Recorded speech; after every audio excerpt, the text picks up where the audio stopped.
You're listening to CBS Sports Radio. We are all sports 24 hours a day, 7 days a week. Strong opinions and your phone calls. Expected here. CBS Sports Radio. The Armchair Quarterbacks on YouTube Live. SEC, ACC, and Big Ten coverage like no other. Subscribe and like us today. Your first choice for sports talk live from the First Coast. Hey, Jacksonville, winter is the perfect time to start planning for your healthy, pest-free spring lawn with True Green, America's #1 lawn care company. True Green's science-based approach and local expertise will help give your lawn the year-round care it needs to be thick and weed-free. Go to truegreen.com/radio to save 50% on your first service. Just call 866-946-5956 or go to truegreen.com/radio today and get a lawn to be proud of.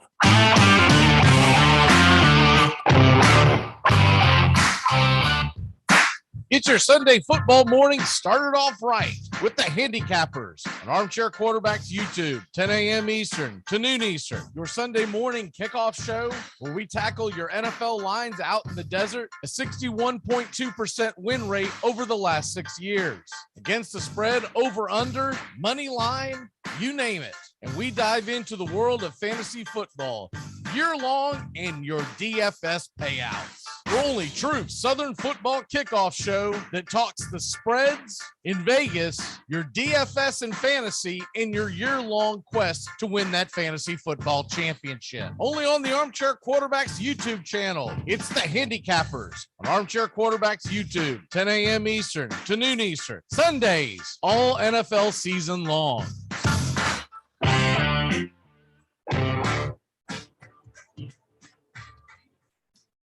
At Jewelers Mutual, we're a little obsessed with jewelry. Obsessed like auctioneers with talking fast. 50, we're going to pop stars with auto-tune. And dentists with asking questions. So, how did he propose? After they've put their hands in your mouth.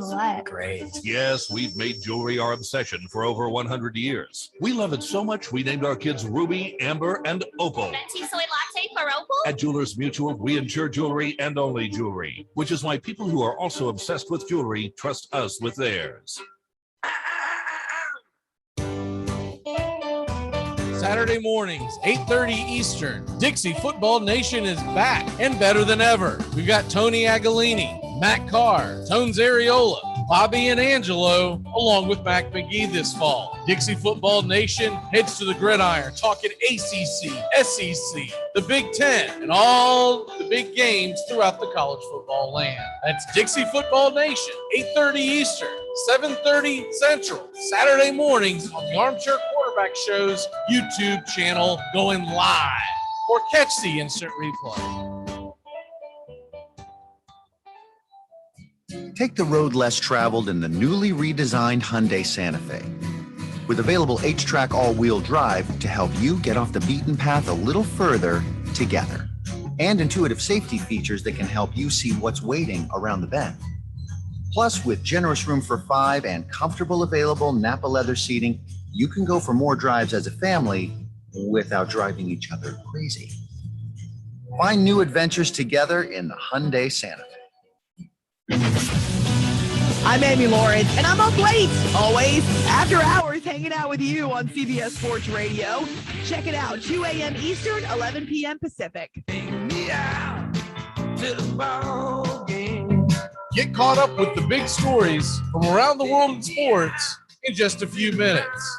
Take me out to the ball game today, weekdays. Armchair Quarterbacks on YouTube. Baseball, football, basketball, whatever's trending in the world of sports, it's on Take Me Out to the Ball Game today in just a few minutes. It drops weekdays, 9:30 a.m. Eastern, as Wake Up Y'all is ending. Take Me Out to the Ball Game today on the Armchair Quarterbacks YouTube channel. Take me out to the ball game. The Armchair Quarterbacks on YouTube Live, covering the AFC South and NFC South along with the rest of the NFL. Subscribe and like us today. Your first choice for sports talk live from the First Coast.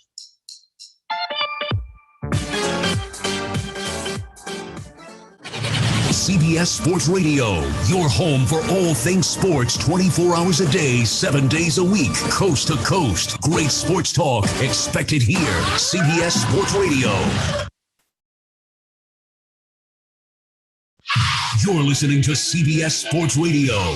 We are all sports 24 hours a day, 7 days a week. Strong opinions and your phone calls expected here. CBS Sports Radio.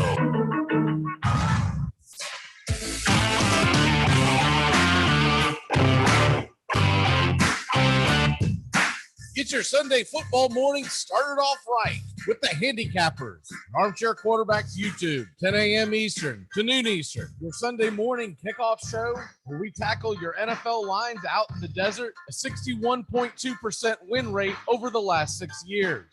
Against the spread, over, under, money line, you name it. We dive into the world of fantasy football year-long in your DFS payouts. The only true Southern football kickoff show that talks the spreads in Vegas, your DFS and fantasy in your year-long quest to win that fantasy football championship. Only on the Armchair Quarterbacks YouTube channel. It's the Handicappers on Armchair Quarterbacks YouTube, 10 a.m. Eastern to noon Eastern. Sundays, all NFL season long.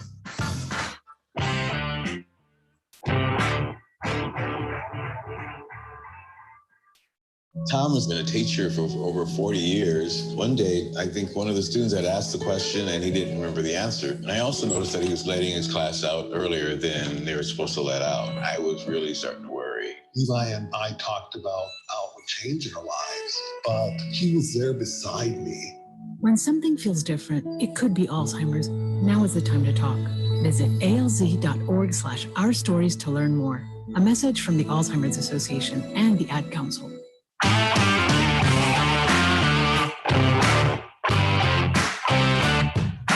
Get your Sunday football morning started off right with the Handicappers, Armchair Quarterbacks YouTube, 10 a.m. Eastern to noon Eastern. Your Sunday morning kickoff show where we tackle your NFL lines out in the desert, a 61.2% win rate over the last 6 years. Against the spread, over, under, money line, you name it. We dive into the world of fantasy football year-long in your DFS payouts. The only true Southern football kickoff show that talks the spreads in Vegas, your DFS and fantasy in your year-long quest to win that fantasy football championship. Only on the Armchair Quarterbacks YouTube channel. It's the Handicappers on Armchair Quarterbacks YouTube, 10 a.m. Eastern to noon Eastern. Sundays, all NFL season long.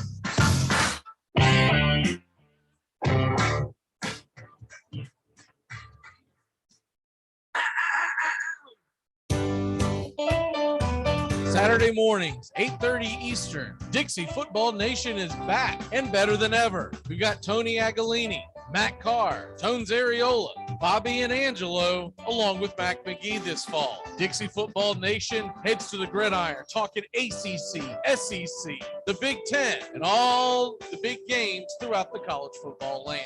That's Dixie Football Nation, 8:30 Eastern, 7:30 Central, Saturday mornings on the Armchair Quarterback Show's YouTube channel, going live. Or catch the instant replay.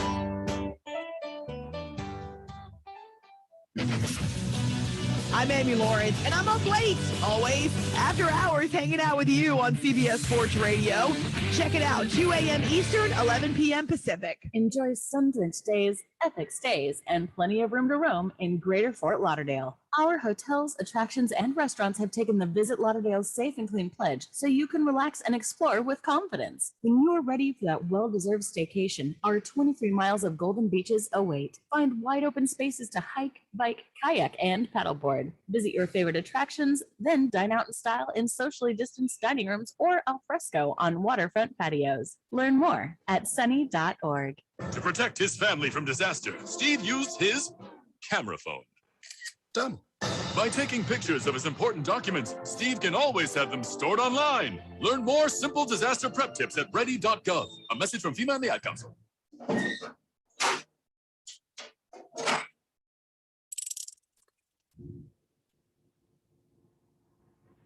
You're talking about a bunch of unproven kids who were in the prom. You know, literally, they were in the prom like 6 months ago. at their high school. No, That they weren't includes because Brentford. they were on lockdown. Exactly. Okay, they were at a He's probably These from are a Big Ten. prom-less teenagers. If he's from a Big Ten state, point. They were at a. if he's from a Big Ten state, he didn't have prom. I can guarantee you that. They were at a virtual prom. Anyway, so yeah, it's tough for Wisconsin. That's called fans. porn. That's called porn. Stop it. They get a break this week because I got a think mess to clean up, guys. Yeah. Virtual. There's prom. my walk off for the day. Thanks, Mac. I gotta dry my keyboard out now. Armchair. Remember, if for any reason you must leave your radio, please have the man at the door stamp your ear so you can listen again later. Saturday mornings, 8:30 Eastern. Dixie Football Nation is back and better than ever. We've got Tony Agolini, Matt Carr, Tones Ariola, Bobby and Angelo, along with Mac McGee this fall. Dixie Football Nation heads to the gridiron, talking ACC, SEC, the Big Ten, and all the big games throughout the college football land. That's Dixie Football Nation, 8:30 Eastern, 7:30 Central, Saturday mornings on the Armchair Quarterback Show's YouTube channel, going live. Or catch the instant replay. Screen pass to Trayshawn DeAndre on the right side. He dodges Crushman, makes his way to the end zone. Touchdown! But wait a second. I think there's a flag on the play. All right, you guys got holding on number 97, right? Yeah, definitely holding. No touchdown. All right, make the call. Yeah, I mean, it was holding. So make the call. Or, we say the flag was for an excessive celebration so they can keep the touchdown and apply the penalty to the kickoff, huh? What do you say? What are you talking about? I didn't see excessive celebration. You sure? Could have sworn I saw a little nay-nay going on. What's going on with you, man? All right, look, guys, I got to be real with you. Trayshawn DeAndre just scored that touchdown. Okay, I have him on my fantasy team this week. I need these points. Are you kidding me? No, I'm not kidding you, Bill. I'm playing against my father-in-law this week, and if he doesn't score this touchdown, I lose. Well, I'm not going to let you make a bad call because you're in some fantasy football league. Make the call. Craig, no. If you make one bad call. This works out perfectly, Bill. I started the quarterback who threw the touchdown pass. We're going to have to ignore the holding call. I have the kicker, and I was kind of hoping that he wouldn't convert on third down, so he'd have to kick the field goal. Armchair.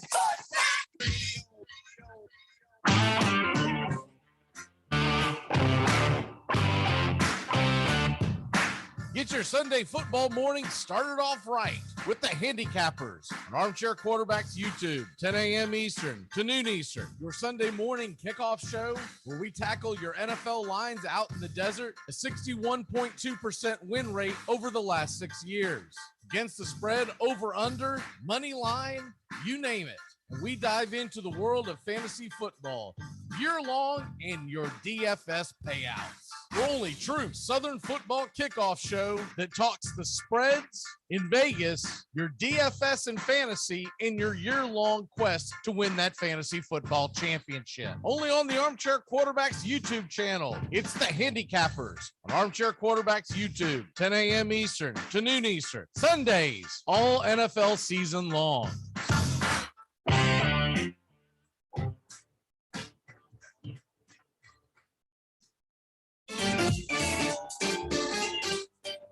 The Armchair Quarterbacks on YouTube Live, covering the AFC South and NFC South along with the rest of the NFL. Subscribe and like us today. Your first choice for sports talk live from the First Coast.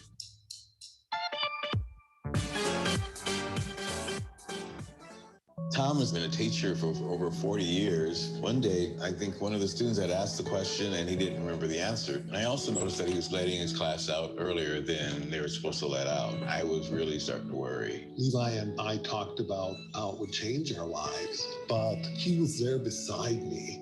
When something feels different, it could be Alzheimer's. Now is the time to talk. Visit alz.org/ourstories to learn more. A message from the Alzheimer's Association and the Ad Council.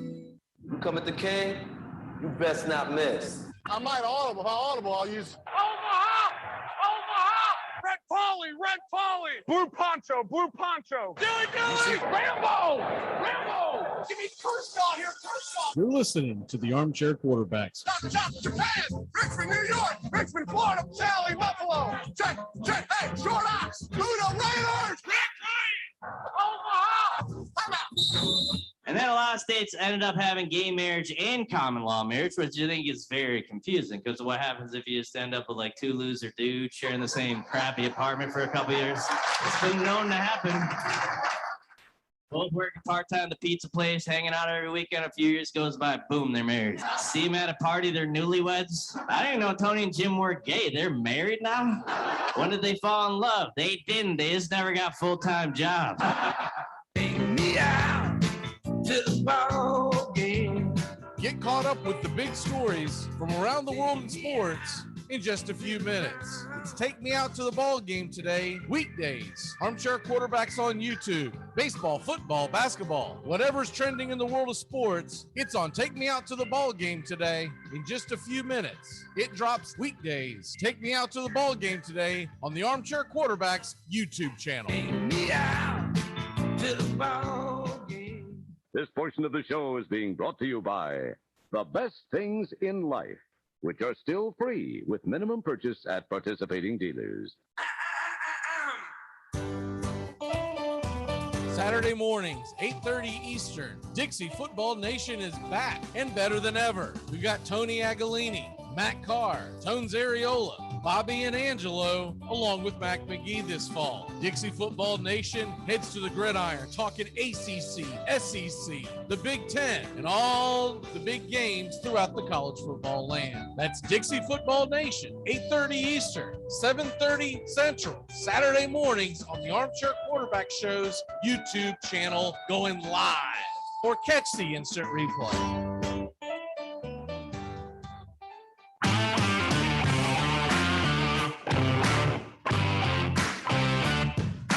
Get your Sunday football morning started off right with the Handicappers on Armchair Quarterbacks YouTube, 10 a.m. Eastern to noon Eastern. Your Sunday morning kickoff show where we tackle your NFL lines out in the desert, a 61.2% win rate over the last 6 years. Against the spread, over, under, money line, you name it. And we dive into the world of fantasy football year-long in your DFS payouts.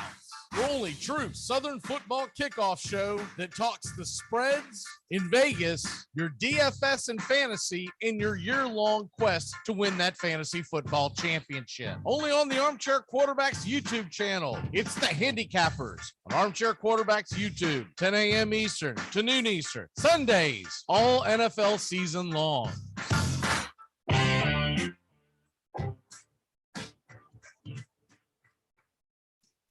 Enjoy sun-drenched days, epic stays, and plenty of room to roam in Greater Fort Lauderdale. Our hotels, attractions, and restaurants have taken the Visit Lauderdale's Safe and Clean pledge so you can relax and explore with confidence. When you're ready for that well-deserved staycation, our 23 miles of golden beaches await. Find wide open spaces to hike, bike, kayak, and paddleboard. Visit your favorite attractions, then dine out in style in socially distanced dining rooms or al fresco on waterfront patios. Learn more at sunny.org.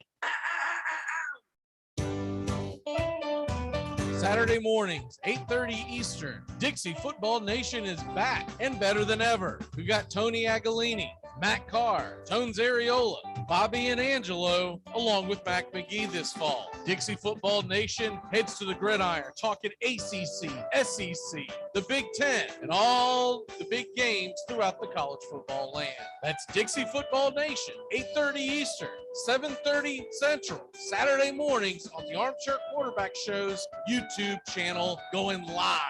Or catch the instant replay. Dread running to the post office? Stamps.com brings post office and UPS services right to your computer. Send letters, ship packages, and get up to 40% off USPS and up to 62% off UPS rates. Nearly 1 million small businesses use Stamps.com to save time and money. It's a no-brainer. So skip the post office and visit Stamps.com. Use promo code LISTEN for a 4-week trial plus free postage and a digital scale. That's Stamps.com, promo code LISTEN. The snapper is Robert Shiver, a sophomore out of Thomasville, Georgia. The holder is Matthew Motley, a senior from Opelika. And Wes Byram, a freshman out of Fort Lauderdale, trying to put it through to give Auburn the win. Here's the snap, the place, the kick is up, the kick is long enough, the kick is good! Good! See you later, alligator! Tigers win, 20-17! I hope Lee Corso and Kirk Street never pick Auburn to have a chance again. The Tigers have come to the swamp, drained it, and made it their own, 20-17. Auburn a winner tonight over the third-ranked Florida Gators. Can you believe it? Hi, this is Britney Spears. What up, this Jay-Z. This is Jennifer Lopez. Armchair.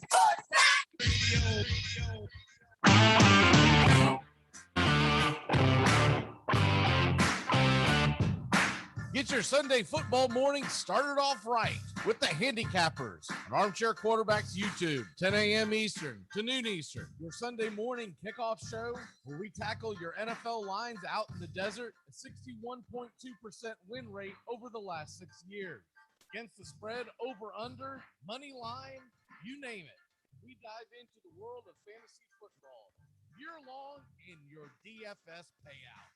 The only true Southern football kickoff show that talks the spreads in Vegas, your DFS and fantasy, in your year-long quest to win that fantasy football championship. Only on the Armchair Quarterbacks YouTube channel. It's the Handicappers on Armchair Quarterbacks YouTube, 10 a.m. Eastern to noon Eastern. Sundays, all NFL season long.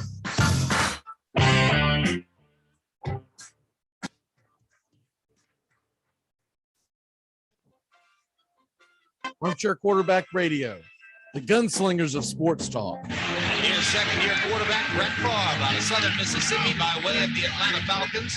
They are hopeful he can succeed in the NFL. Here, Brett Favre, doing the challenge. Try this one.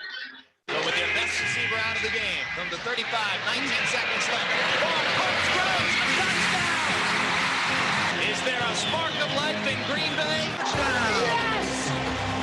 Danny Marino! Here's Marino, wide open field, throws for a touchdown. It is number 37 on the season, breaks the all-time NFL record. Going deep and open. Touchdown, Mark Duper. Duper has returned, and he is super. They are going to bring pressure again. Rodgers is going to roll away, throws it up in the air, says a prayer. Janis, does he stop it? Oh, please. There's something kind of about a kid that's never played baseball. It's important to remember the value of taking time for ourselves to do the things that help us grow and explore, like learning something new. And now with the Great Courses Plus, it's never been easier to experience the joys of learning. The Great Courses Plus offers thousands of streaming videos that cover hundreds of fascinating topics, from World War II to choosing the perfect wine. You can even take a course on the U.S. government or dealing with stress and anxiety. And because the Great Courses Plus partners with world-class professors and experts, you're always receiving thoroughly vetted, high-quality content from every lecture. Plus, you can watch or listen anytime, anywhere with the Great Courses Plus app. So take a little time for you. Sign up for the Great Courses Plus today for a free month of unlimited access. Visit thegreatcoursesplus.com/radio to get started. That's thegreatcoursesplus.com/radio. Dread running to the post office? Stamps.com brings post office and UPS services right to your computer. Send letters, ship packages, and get up to 40% off USPS and up to 62% off UPS rates. Nearly 1 million small businesses use Stamps.com to save time and money. It's a no-brainer. So skip the post office and visit Stamps.com. Use promo code LISTEN for a 4-week trial plus free postage and a digital scale. That's Stamps.com, promo code LISTEN. If baseball is about caring, about loyalty and rivalry. There's a very peaceful thing. It was created and played in pastures and meadows. There's grass, there's outdoors, there's everything that people thought was American and feel about America. You get in a ballpark, and it's the wonder of walking through that dark tunnel and seeing a huge open space where men play the little boy's game. Baerga is 0 for 3. Left center field. Grissom on the run. The team of the 90s proves its world championship. You're in Braves country.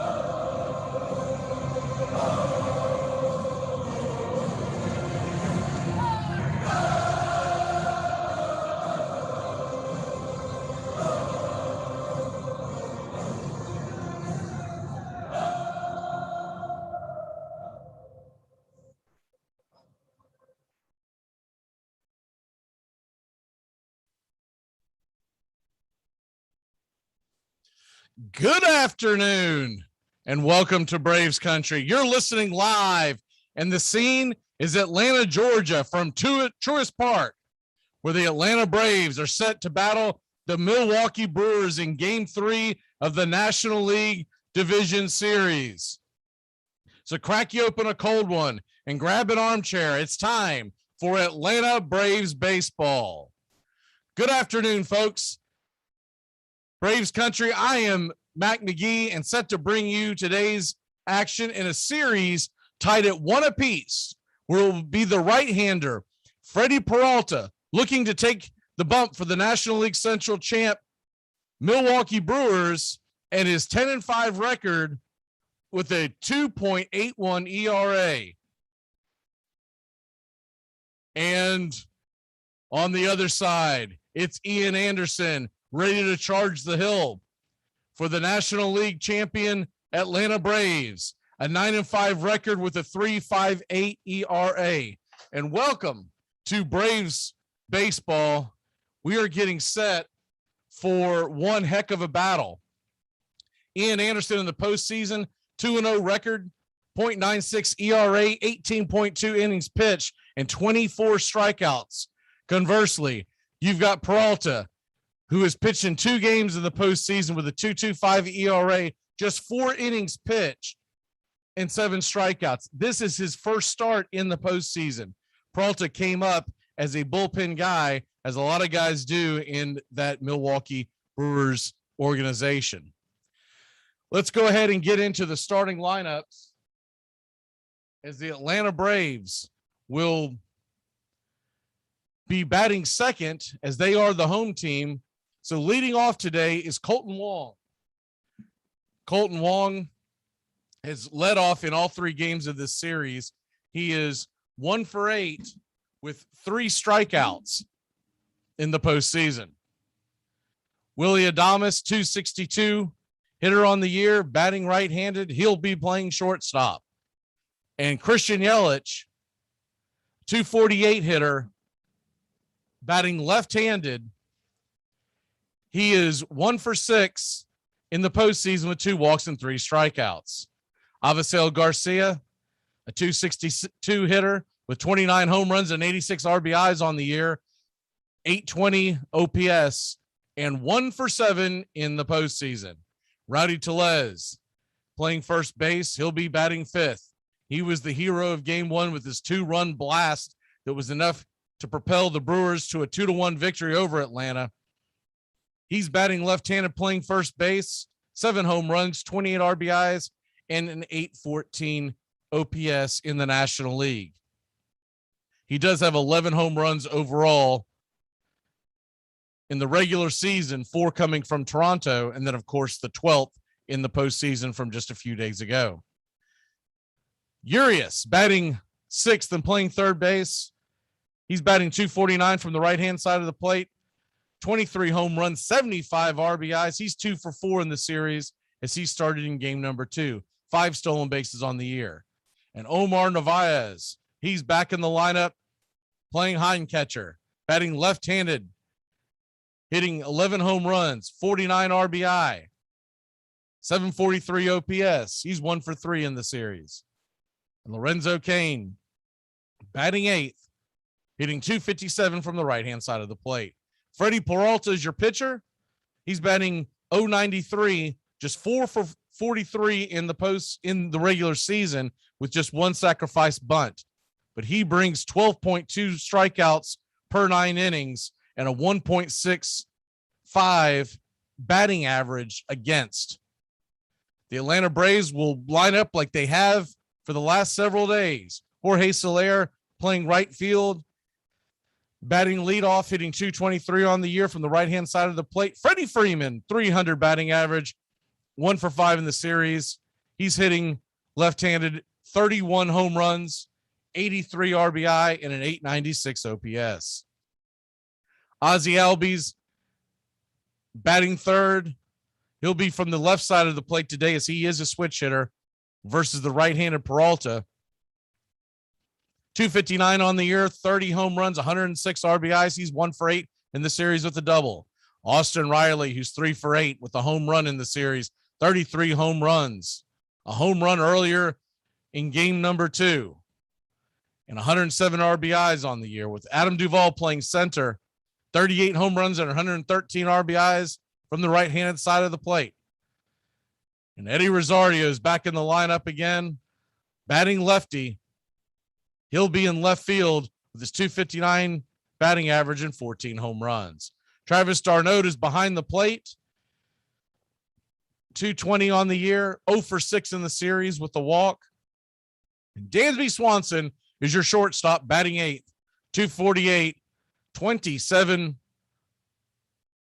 home runs, 88 RBI, and a .760 OPS. He's 1 for 7 in the NLDS. And Ian Anderson, he's batting .054 on the year.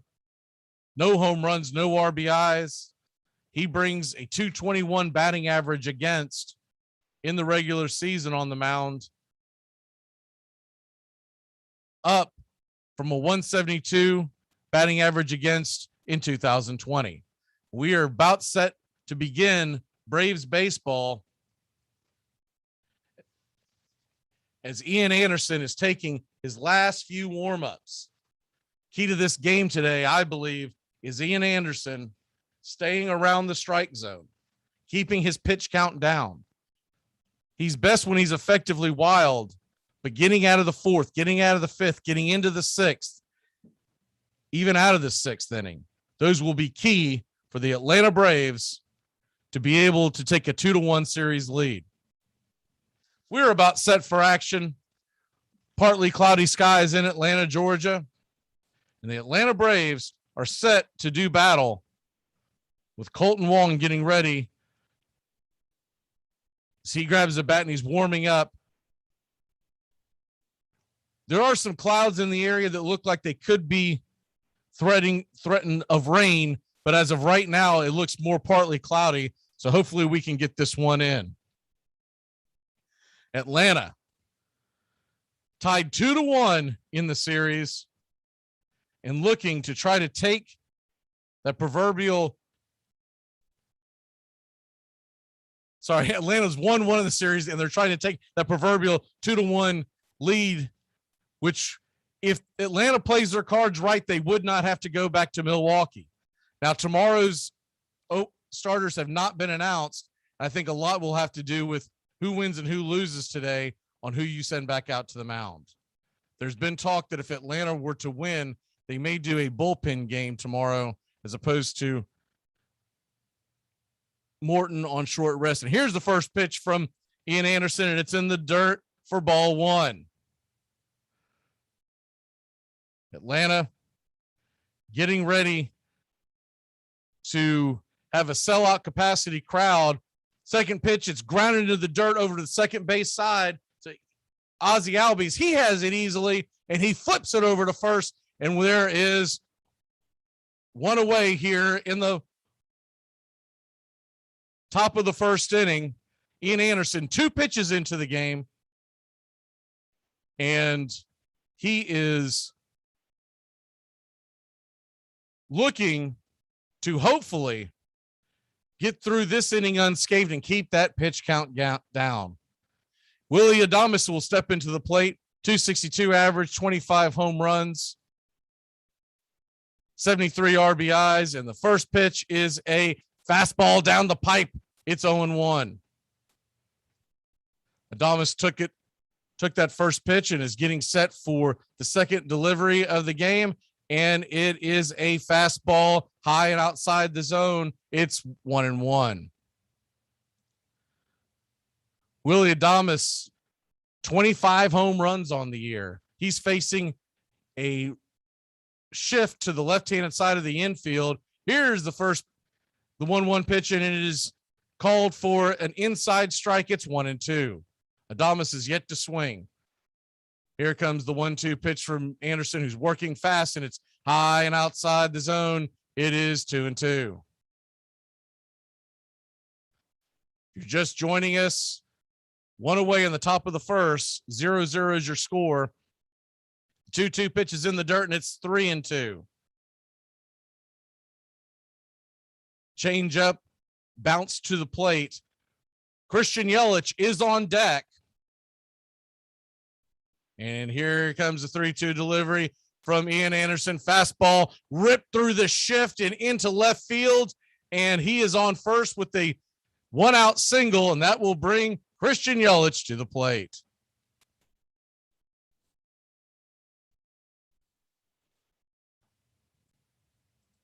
Christian Yelich, one of the better hitters in baseball, has had kind of a down year, battled injury and other assortments.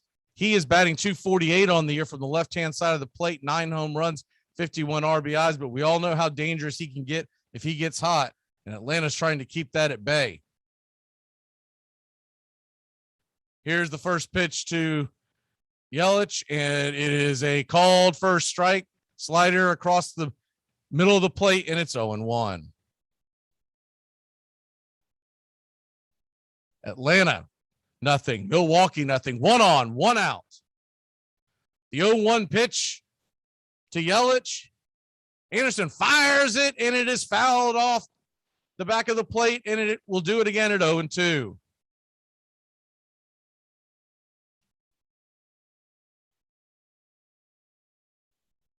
Braves, nothing. Brewers, nothing. Just getting underway here in Atlanta. A game where the over-under was 8 total. Both team totals over-unders were 3.5 apiece. And Ian Anderson fires it over to first. As Adames comes scampering back, he's in safely. We'll do it again at 0-2. 1 away in the inning. Adames trying to get into scoring position. Ian Anderson has an 0-2 count on Yelich. Here's the delivery, fastball high and outside the zone. It's 1-1, 94 miles an hour, well outside the zone. And Yelich steps out for a second. The Atlanta defense now playing straight up in double play depth. The outfield is playing deep, but straight away. Here's the 1-2 pitch from Ian Anderson, and it is swung on and missed at the shoe tops, and it's strike number 3, out number 2, and Ian Anderson gets his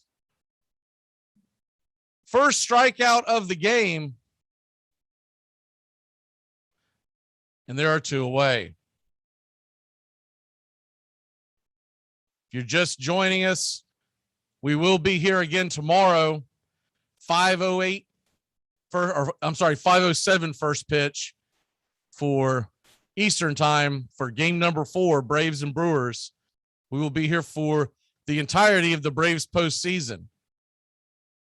And here comes the first pitch to Avisel Garcia, who digs in, and he swung on, fouled it back 94 miles an hour, and it is 0-1. 29 home runs on the year, 86 RBIs, 820 OPS. I did get word today that we have been picked up for the entirety of the Braves postseason, so we will commit and be here every single game for the Atlanta Braves. Here comes the 0-1 pitch from Anderson, and it is inside, changeup for ball number 1. 14 pitches into the first inning. Ian Anderson has been known to run his pitch count up high. Braves are hoping to get him in and out of this inning quickly. It is a little warm in Atlanta. Here comes the 1-1 pitch from Ian Anderson. It's on the fist, swung on and inside. It is strike number 2. Got it right underneath his wrists. And Garcia just could not make contact. Looked like a changeup. We get set for the 1-2 pitch to Garcia. 2 out, 1 on. Top of the first inning. Here's the 1-2 delivery. And it is high and outside the zone. Garcia has to bend backwards and out of the way. And it'll be 2-2.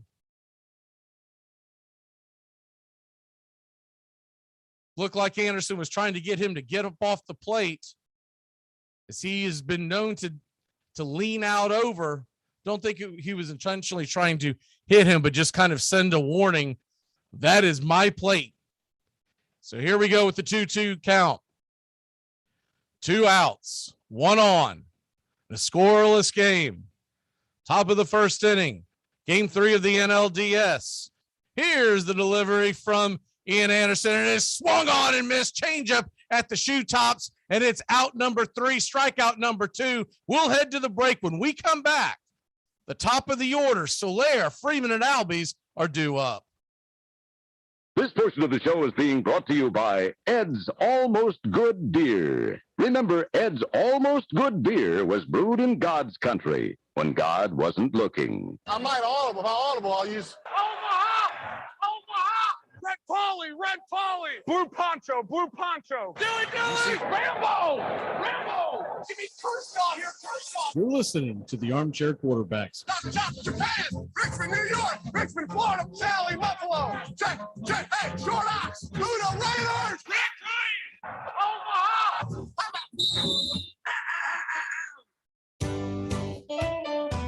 Saturday mornings, 8:30 Eastern. Dixie Football Nation is back and better than ever. We've got Tony Agolini, Matt Carr, Tones Ariola, Bobby and Angelo, along with Mac McGee this fall. Dixie Football Nation heads to the gridiron, talking ACC, SEC, the Big Ten, and all the big games throughout the college football land. That's Dixie Football Nation, 8:30 Eastern, 7:30 Central, Saturday mornings on the Armchair Quarterback Show's YouTube channel, going live. Or catch the instant replay. Enjoy sun-drenched days, epic stays, and plenty of room to roam in Greater Fort Lauderdale. Our hotels, attractions, and restaurants have taken the Visit Lauderdale's Safe and Clean pledge, so you can relax and explore with confidence. When you're ready for that well-deserved staycation, our 23 miles of golden beaches await. Find wide-open spaces to hike, bike, kayak, and paddleboard. Visit your favorite attractions, then dine out in style in socially distanced dining rooms or al fresco on waterfront patios. Learn more at sunny.org. Challenge accepted.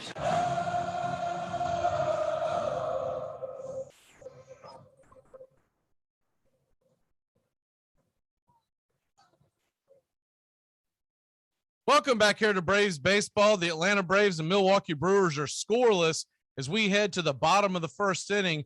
Jorge Soler will be batting for the Atlanta Braves, 223 on the year, 27 home runs and 70 RBIs. He is 1 for 8 on the series with a double.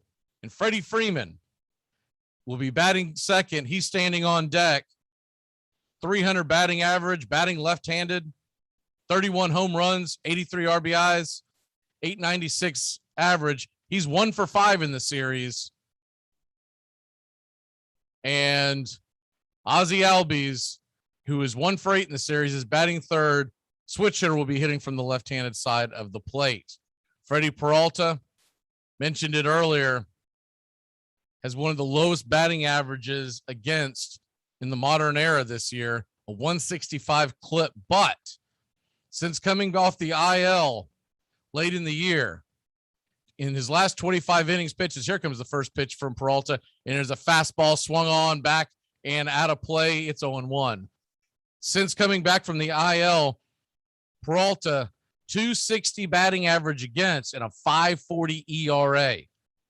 Ian Anderson in his last 13 innings before today's game, 13 innings pitched, 3 earned runs, and 10 strikeouts. So that's what they've done lately and what they've done all year long. Here's the 0-1 pitch from Peralta. Fastball swung up, popped up backwards, and it is out of play. It's 0-2. Peralta brings a fastball, slider, curve, and changeup to the plate. Fastball about 53% of the time, a slider 26% of the time, which is his wipeout strikeout pitch. The curve 11% and change 10%. Here's the 0-2 pitch, and there goes that wipeout slider. It's wide and outside the zone. It is 0-2.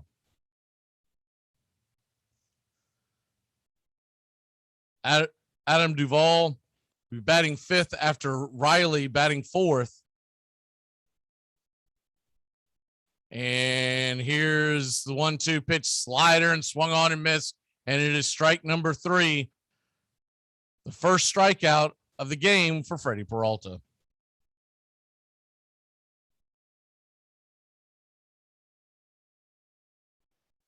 He's just got that nasty wipeout slider that kind of falls off the table. Almost has the appearance of a curve that disappears, just not as quite much break. Devastating to right-handers and goes into lefties. Here's the first pitch to Freddie, fastball, and he is head hunting, swings it high and foul, deep down the left field line. 93 miles an hour. Freddie sent it back far, but just couldn't keep it straight.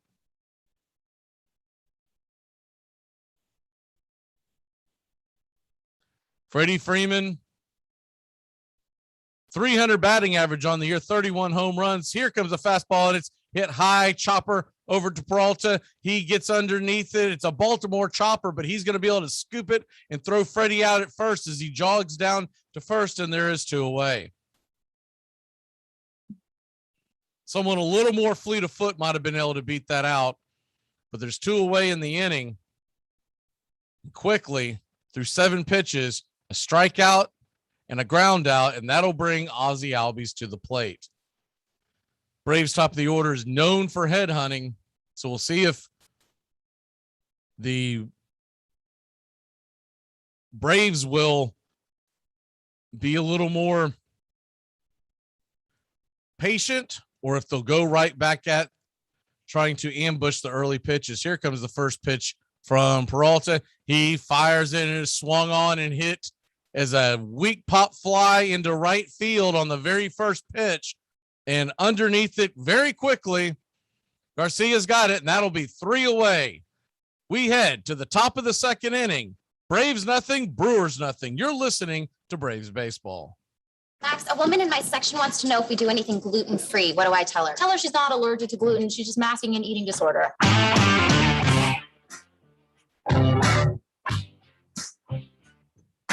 Get your Sunday football morning started off right with the Handicappers on Armchair Quarterbacks YouTube, 10 a.m. Eastern to noon Eastern. Your Sunday morning kickoff show where we tackle your NFL lines out in the desert, a 61.2% win rate over the last 6 years. Against the spread, over, under, money line, you name it. And we dive into the world of fantasy football year-long and your DFS payouts. The only true Southern football kickoff show that talks the spreads in Vegas, your DFS and fantasy, in your year-long quest to win that fantasy football championship. Only on the Armchair Quarterbacks YouTube channel. It's the Handicappers on Armchair Quarterbacks YouTube, 10 a.m. Eastern to noon Eastern. Sundays, all NFL season long.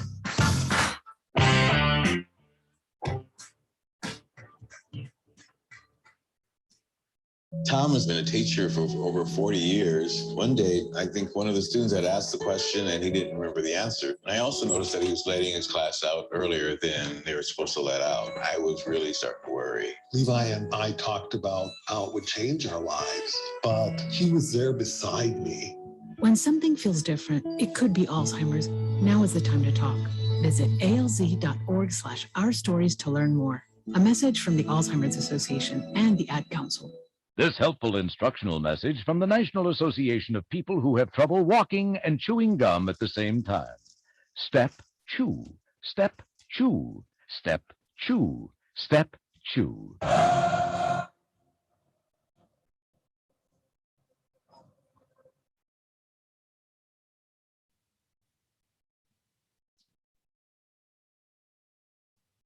Welcome back here to Atlanta Braves Baseball. The Atlanta Braves and Milwaukee Brewers just getting underway here. We're heading to the top of the second inning. It's 0-0. Braves went 3 up and 3 down in the beginning of the first inning. And the Brewers did get a runner on as Adames hit a single through the shift. So that is going to bring up the number 5 hitter for the Brewers, Rowdy Tellez, who hit a 2-run bomb in the first game.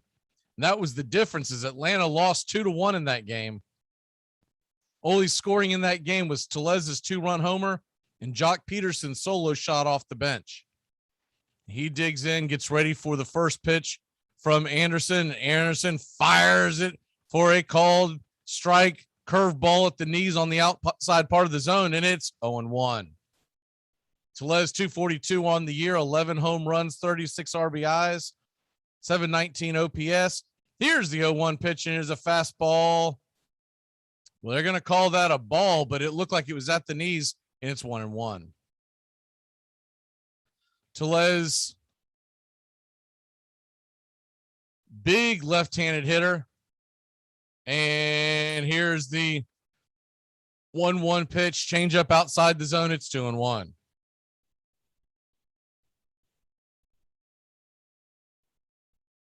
Atlanta nothing, Milwaukee nothing.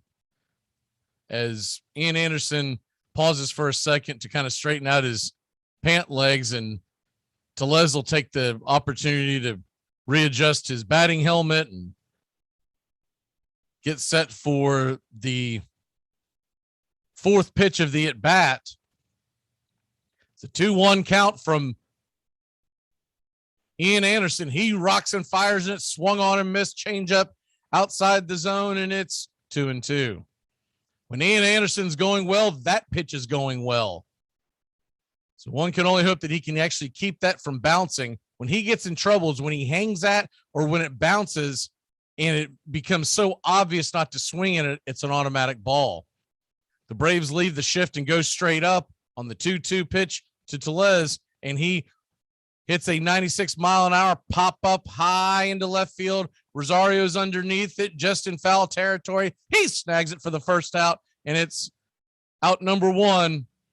So we begin top of the second inning. And that's going to bring Luis Urias to the mound.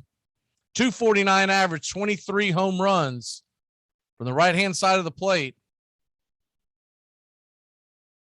Urias has a 789 OPS. If he gets on, he does have 5 stolen bases on the season. And here comes the first pitch to Urias as he leans back and rocks in, and it's a fastball on the outside part of the plate at the knees, and it's 0-1. Milwaukee nothing, Atlanta nothing. Top of the second inning. Game 3 of the National League Division Series. And here's the 0-1 pitch, and it is a curveball popped up high. Will it stay in play? It is going to just go foul in between the Braves dugout and home plate. And we'll do it again. In fact, Chipper Jones, sitting in the audience, almost made the catch. Actually, the ball hit Chipper Jones in the hands. Chipper dropped it. Everyone around him is absolutely laughing hysterically. The Hall of Famer looks like he might have lost it in the sun. He's getting a good laugh out of it. I'm sure that'll be all over the sports clips over the next couple of days. Hall of Famer drops an easy pop-up. Andrew Jones, who's sitting next to him, is laughing as well. Here comes the 0-2 pitch, fastball high and outside the zone. Urias lays off of it, and it's 1-2. Everyone in the Braves dugout's laughing as well. Gotta love baseball. You don't get that in any other sport. Here's the 1-2 pitch from Anderson. He rocks and fires, and it's a fastball cued off the side over to second base, and it rolls over to Ozzie. Ozzie's going to grab it with ease, flips it over to first, and there's 2 away. Kind of a defensive swing that cued it straight to Ozzie. Had a little English on it, but because he was in the right place at the right time, didn't have much of an issue. That's going to bring Omar Narvaez up to the plate. Narvaez, the hind catcher, hitting 266, 11 home runs on the year, 743 OPS. He does have 49 RBIs. Lefty righty situation. So the Braves are going to bring the shift over. Riley playing shallow right field, and the first pitch is a fastball outside the zone. It's 1-0.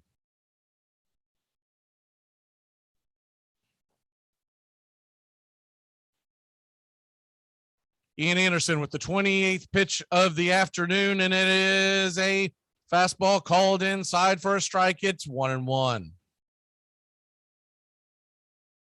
Atlanta nothing, Milwaukee nothing. Here's the 1-1 pitch, and it's a curveball taken low and inside. It is now 2-1. 82 miles an hour. Just missed the strike zone. Here's the 2-1 pitch, and it is a changeup outside the zone.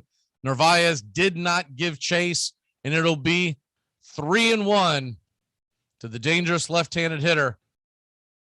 Anything towards the third base line is going to be an easy single, if not double, as the outfield's playing a little far back. And here's a fastball high up in the zone, and it is taken for a strike. It's 3-2.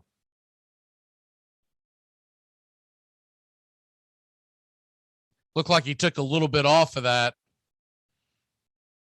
And Narvaez trying to draw the walk. Took the strike. Here's the 3-2 pitch. It is a changeup banged into the ground, and Freddie Freeman will step on the bag. That ball is fair, as Blue calls it a fair ball. So that will do it. We'll send you to the bottom of the second inning. The Braves nothing, the Brewers nothing. You're listening to Atlanta Baseball. Make sure when your shift is over, you go home alive. Look at that. The Hendersons are getting a new fence. Ah, who cares? They're swingers. I want a new fence. That's it. We're never having sex again. Need a home loan fast? At the American Bank of Los Santos, we'll help you get the debt you need to make life easier. We'll show you how to look richer and be poorer. You need to impress people fast, not in 20 years. It's only a risk if you get into money troubles or the economy changes. Call American Bank of Los Santos. Now that the kids have moved out and have drug problems of their own, maybe it's time to install a luxury marble wet bar so you can get drunk in private. American Bank of Los Santos. Why worry about tomorrow if you look inadequate today? To protect her home and family in a disaster, Karen was willing to wade through water, mud, and insurance paperwork. Yeah, I can do this. You go, Karen! By simply understanding and updating what her insurance covers and doesn't cover now, she'll be better prepared no matter when disaster strikes. Learn other simple ways to protect your home and family before a natural disaster at ready.gov. That's ready.gov. A message from FEMA and the Ad Council. Lose some weight. Oh, come on, quickly. Well, you don't give me that. Look at me, 92. And I still enjoy swimming, and golfing, and biking, all sports. Whoopee. That too. Come on, after all at your age, must be down to a handshake, huh? Yep, before and after. I'm Amy Lawrence, and I'm up late, always, after hours, hanging out with you on CBS Sports Radio. Check it out, 2 a.m. Eastern, 11 p.m. Pacific.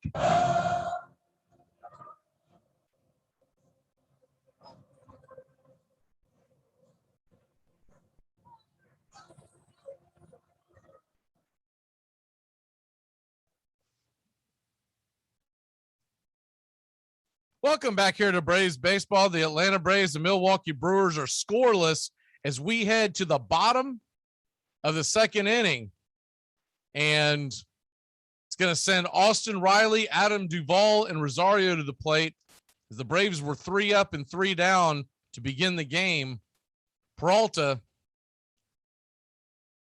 will be just 8 pitches into the afternoon, as the Braves were ambushing early. So we'll see how that pays off one way or the other. Ian Anderson, his pitch count is up around 30 after 2. So here we go. I think the Braves probably don't want to see the wipeout slider, so they're looking for that fastball early. You can't blame him. Peralta's slider is nasty and hard to pick up once you get those 2 strikes. Austin Riley digs in, had a home run in game 2, and the first pitch is a slider right across the knees for a strike, and it's 0-1.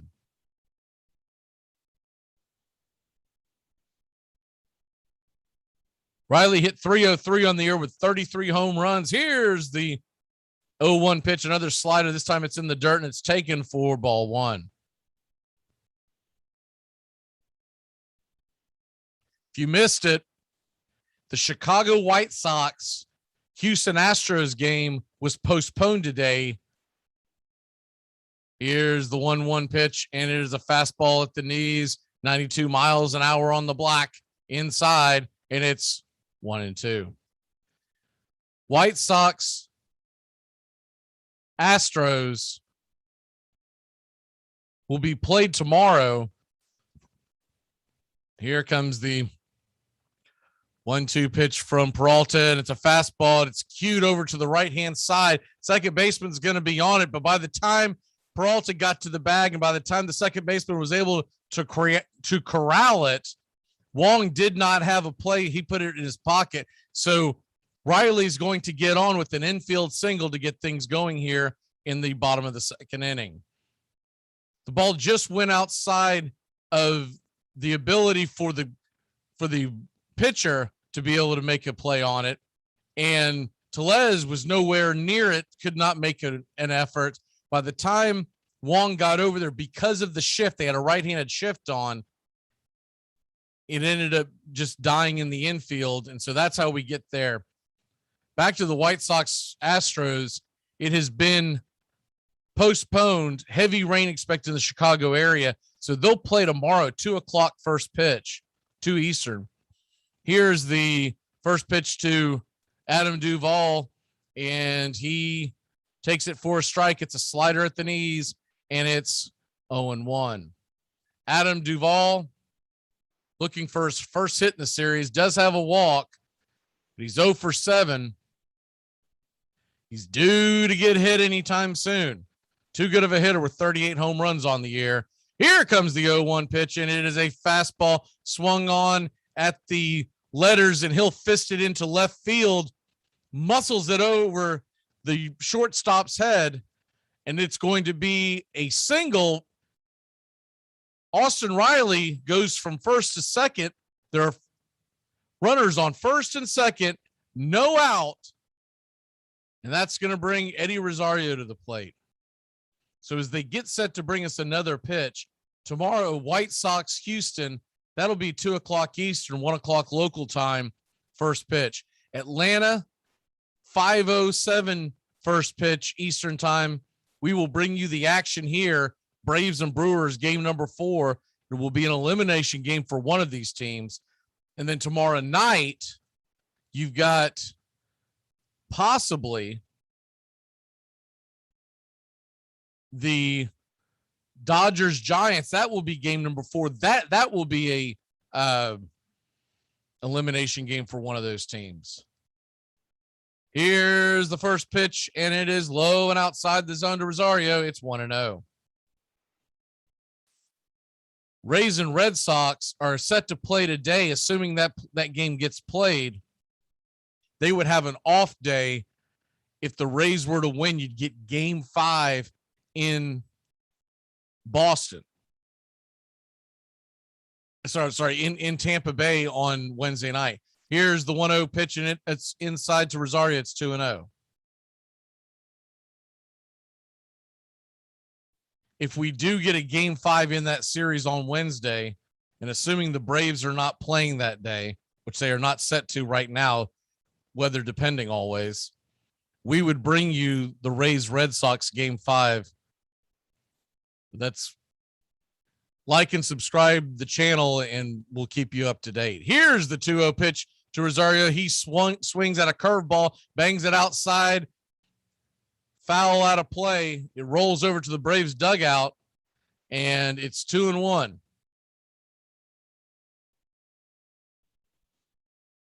Two on, nobody out. Runners on first and second. Rosario with the 2-1 count to him. And Peralta looks back over second. He fires the pitch, and it is another curveball that is swung on and hit foul, and it's 2-2.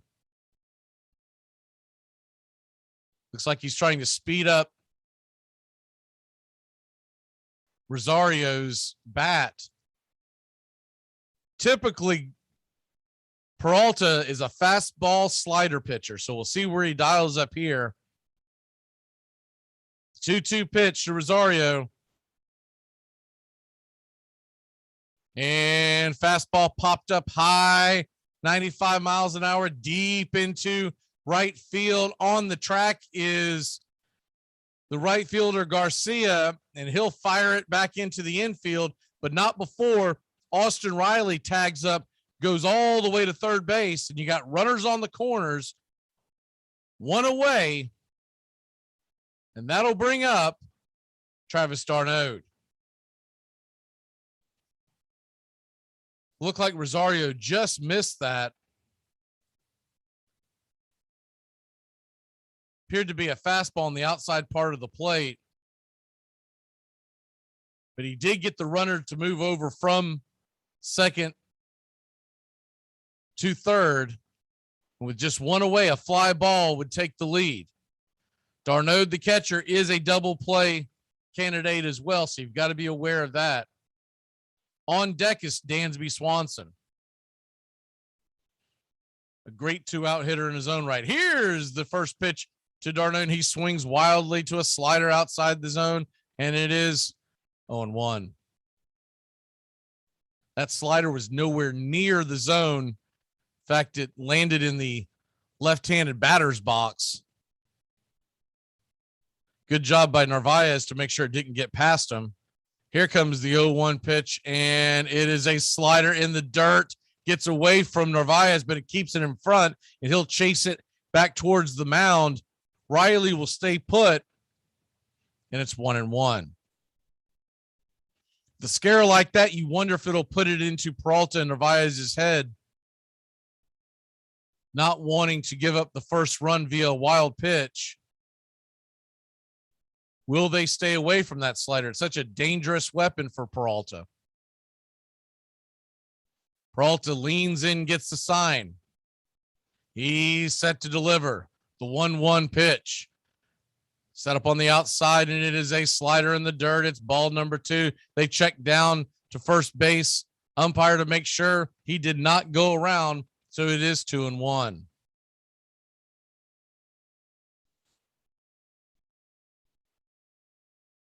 Good job of holding up on that play as 2-1 pitch to d'Arnaud. It's a fastball inside, and once again, d'Arnaud's able to hold off of it. It's going to be 3-1 as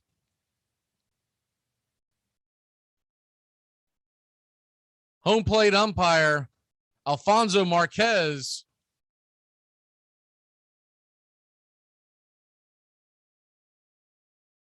says he did not go around. Here's a 3-1 pitch to d'Arnaud. It's a slider popped up high and deep into left field. It'll set up the run. Austin Riley's going to come home, and for some reason, I don't know why, Adam Duvall tried to go from first to second. He is thrown out by a mile. And whether or not Riley crossed home plate before that, we'll have to see. They're showing the overhead view. I do not understand. I don't think Riley scored. What in the world is Duvall doing, causing the Braves to run? Unbelievably stupid play by Adam Duvall. We're going to head to the top of the third inning. It's a tie game in Atlanta, 0-0.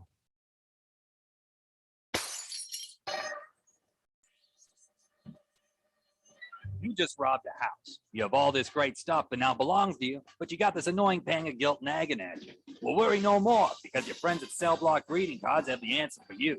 Introducing our new line of petty crime thank you cards. Before you smash and grab one of our cards and leave it behind on your next heist. Choose from any of these fine heartfelt cards like thank you for the plasma TV, or thanks for the PlayStation, alcohol, and penny jar, and don't use your toothbrush, or limited time introducing I'm still in the house, and many more sentimental petty crime thank you cards. Available at any back alley, shadowy parking lot, or Armchair.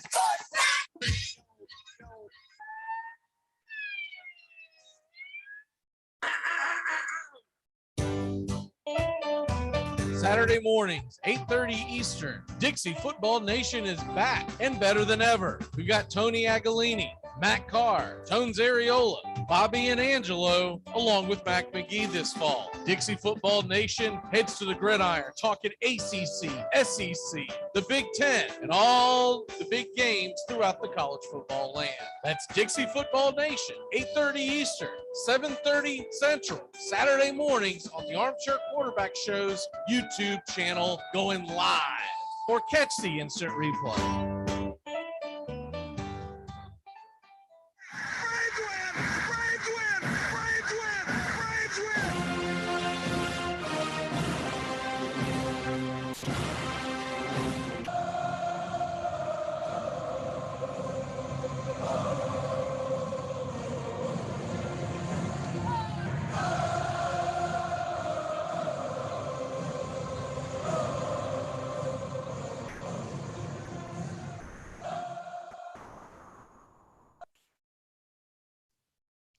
Welcome back here to Braves Baseball. If you're just joining us, an incredibly dumb base running blunder by Adam Duvall.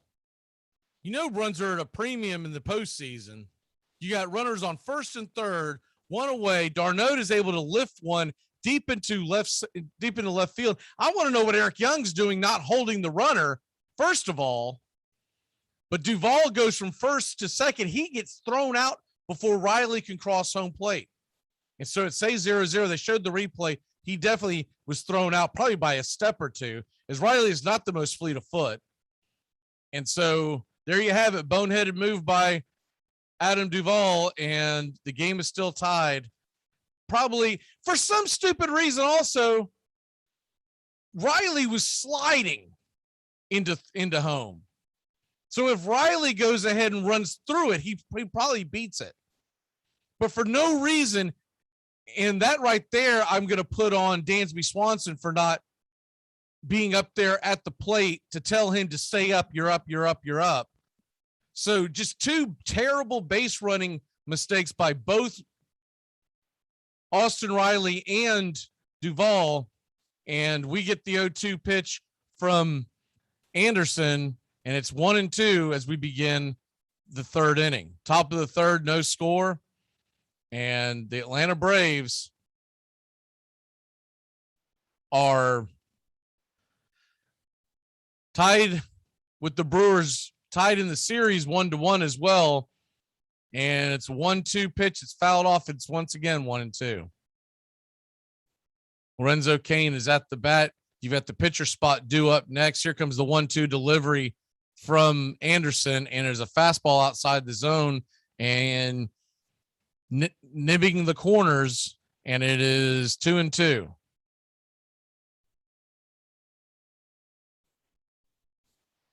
Here's the 2-2 pitch to Cain, swung on, change up, popped up high into the infield. It's a major league pop-up to Ozzie Albies, and he gets it easily for one away. Just unbelievable, terrible base running. This is one of the things that will drive you crazy as a baseball fan nowadays. It seems like the fundamentals just aren't there. But I think for first and foremost, it's the coach's job. Young's got to hold him at first.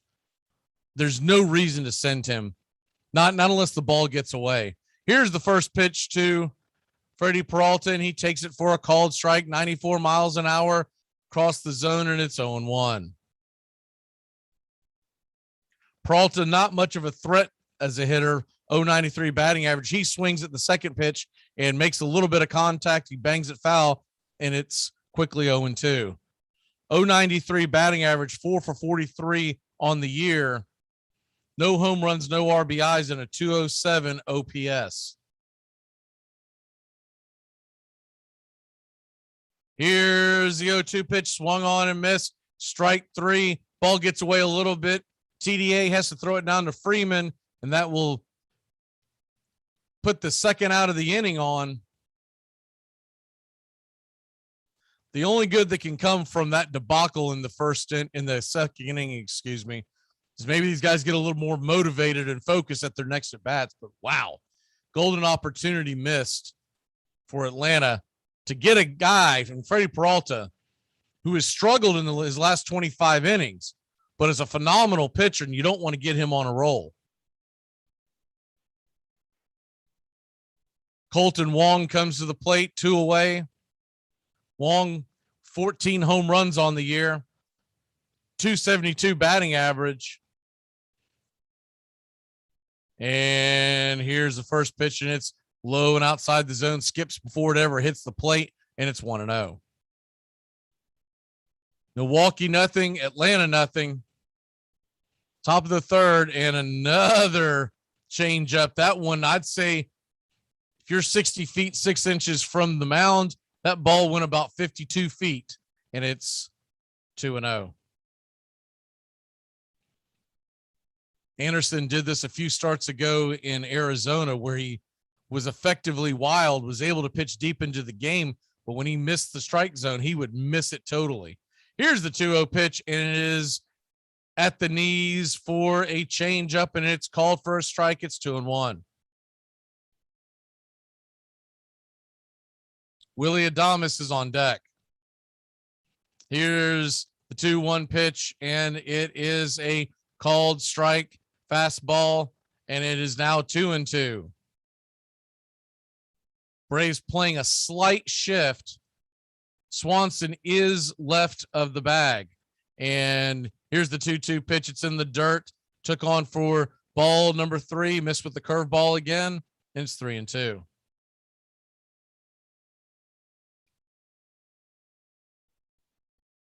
Nobody on, 2 away, a 3-2 count. Here's a 3-2 pitch, and it's swung on, slapped over to the right side of the field, but Freddie Freeman's right in front of it, and that'll be an easy out as he steps on the pillow. We head to the bottom of the 4th inning. Milwaukee nothing, Atlanta nothing. You're listening to Braves Baseball.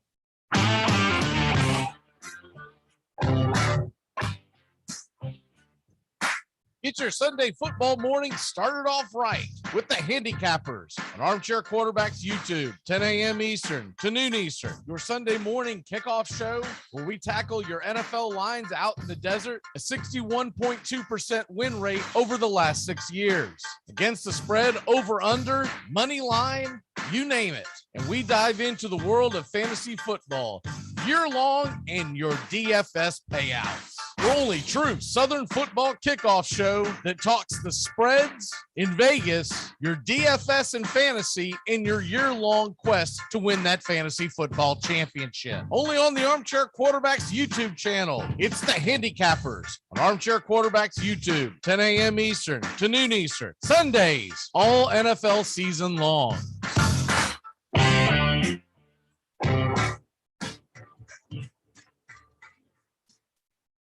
It all starts with just one thing. When recycling, rinse out jars and cans, and avoid recycling wax paper or paper soiled with food. This will reduce recycling contamination. Find tips and more at onethingus.com. What's your one thing? Slide here is your X, but if that's the call, Mike, Will, and Sam all have to know they're shifting. Open palms to post, thumbs ups across her, thumbs downs and out. Trevor, why don't you get up here and draw that for us? Playing in the NFL is hard, but playing Armchair fantasy football is easy. Fantasy football time. It's fantasy football time.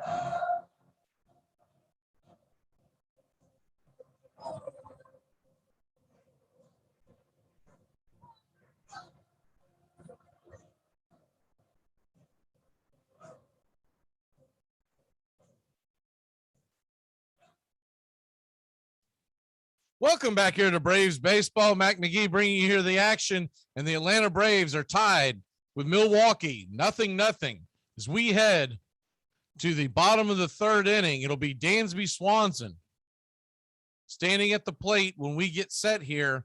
Due up this inning, Swanson, Anderson, and Soler.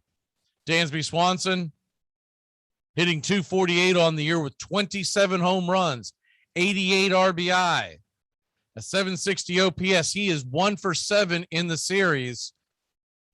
And you see now they're showing a replay now where it's Young talking to Duvall, and maybe Young did try to hold him and Duvall went anyways. But regardless, Duvall is not a rookie. He's a seasoned veteran, just an unbelievably, just probably over anxious play. But we got to move on. So here we go. 0-0, Milwaukee, Atlanta, game number 3, pivotal game 3 in a 1-1 series. Here's the first pitch, swung on and missed up around the letters inside, and it's 0-1. Dansby Swanson trying to get something going here with the pitcher spot on deck. Ian Anderson. Ian Anderson does have 3 sacrifice bunts this year. Fastball inside, swung on and missed, and it is quickly 0-2. 95 miles an hour at the knees. And Peralta working quickly in the away gray jerseys with the dark blue hats and yellow high tops. Here comes the 0-2 pitch from Peralta, and it's a slider outside the zone. It is 1-2.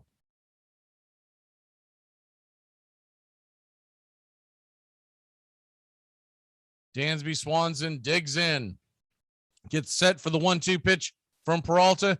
He rocks and fires a fastball, and it's sharply hit over Peralta's head over the second base bag. But Wong playing there perfectly will have the out. It's a line drive out, and Dansby will turn right back to the dugout, and it's out number 1. Absolute bullet by Dansby. Seems like the Braves are picking his pitches up pretty well. They've just yet to capitalize. Remember earlier in the game, there've been a couple of balls that have been hit to the warning track, and that one was an absolute bullet. Here comes the first pitch to Ian Anderson. It's outside the zone up near the letters, and it's 1-0. Dansby Swanson 2 for 37 on the year. As here comes the 1-0 pitch from Peralta. It's a strike on the outside part of the plate at the knees, and it's 1-1. Atlanta nothing. Milwaukee nothing. Bottom of the third inning. Here's the delivery, and it is a slider inside the strike zone for 1-2. Nice pitch by Peralta. Looked like it kind of had Ian Anderson buckled at the knees there. It'll set up a 1-2 pitch. Catcher sets up outside. Here's the 1-2 pitch, and it is a slider in the dirt, and it's 2-2.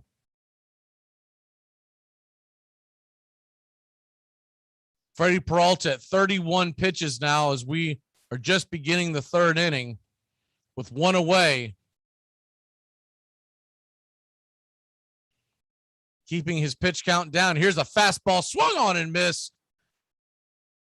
A little too much for Ian to handle there. And there's 2 away. That's Peralta's second strikeout of the game. He averages 12.2 strikeouts per 9 innings. That's going to bring up the heavy bat of Jorge Soler. Jorge Soler is 0 for 1 and 1 for 9 in the series. Soler digs in for the first pitch, and it is a slider way outside the zone. It is 1-0. Freddie Freeman is on deck. 2 away. The 1-0 pitch. Narvaez sets up on the outside part of the plate, and it's a slider that catches the plate, and it's 1-1.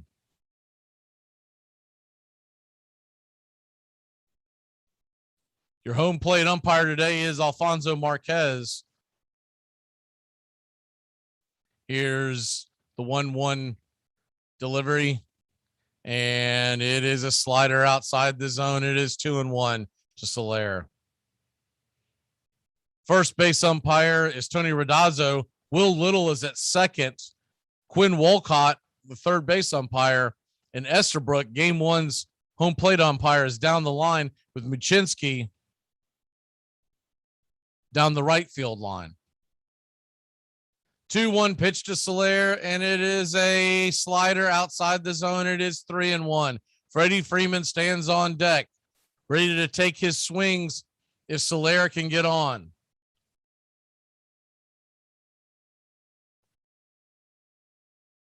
Peralta working pretty efficiently.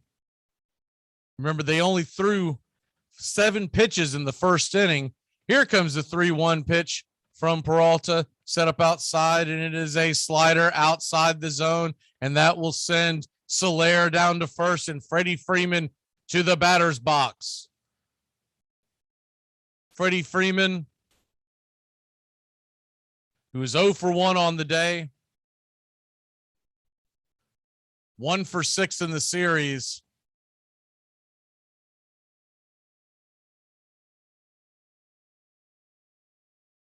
He will set up with Soler leading off of first base. There has been news to come in through the National Football League this afternoon. Juju Smith-Schuster is expected to be gone for 4 months off a knee injury. Here comes a fastball, and it is on the outside part of the plate, 94 miles an hour on the black, and it's 0-1. Brewers set up in a shift. Colton Wong in shallow right field. Urias playing over at the second base bag. Here's the 0-1 pitch curveball, and it's slap foul near the Braves dugout, just past it, and it's 0-2.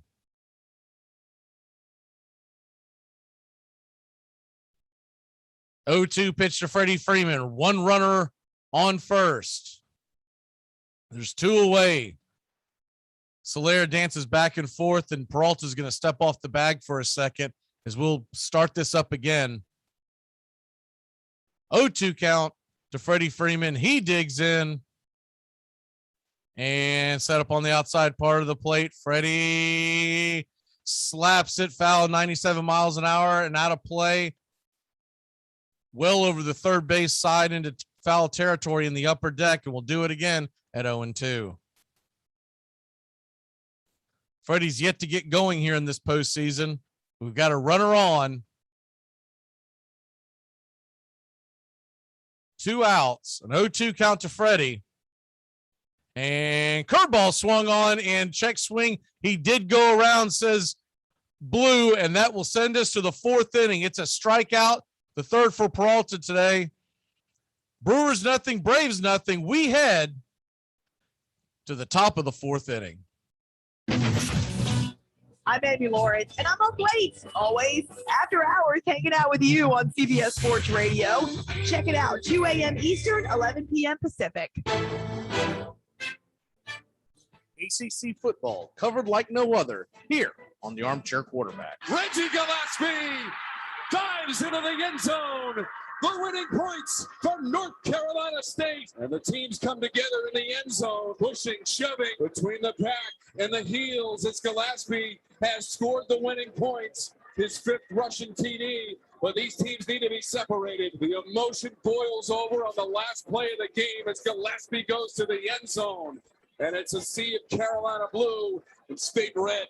And Carruthers gets into it, and they've doused him, and now we've got a big brawl out of the field. Marring would have been the 200th victory for Bobby Bowden. Look at this. That's an ugly mess down there. This is ugly. Trying to get it cleared up down there, although there's still some bodies flying around. ACC football, backyard brawls all year long.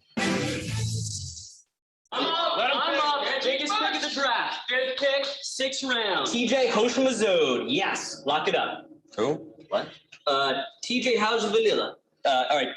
TJ, who's your mama? Fantasy Rule 17. Know how to pronounce your draft picks. You mean TJ Hushmanzada from the Bengals? Put him on the board. Hoshimazole. Got it. Championship. Fantasy football time. It's fantasy football time.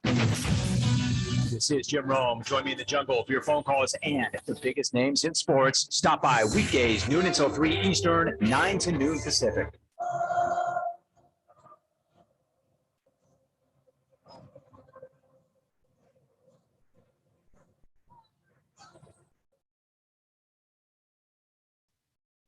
Welcome back here to Atlanta Braves baseball. The Atlanta Braves and Milwaukee Brewers are tied as we head to the top of the 4th inning. Willie Adames, Christian Yelich, and Garcia are due up in the Milwaukee 4th inning. Score is 0-0. Ian Anderson is already at 49 pitches through 3. So we'll keep an eye on that. And Adames will step up to the plate. 25 home runs on the year, 20 with the Brewers, hitting .262 in both leagues. And here's the first pitch to Adames, and there's a ball a little bit inside, and it's 1-0. 4-seam fastball that just missed. Here's the 1-0 pitch, changeup, swung on and missed at the knees, and it's 1-1.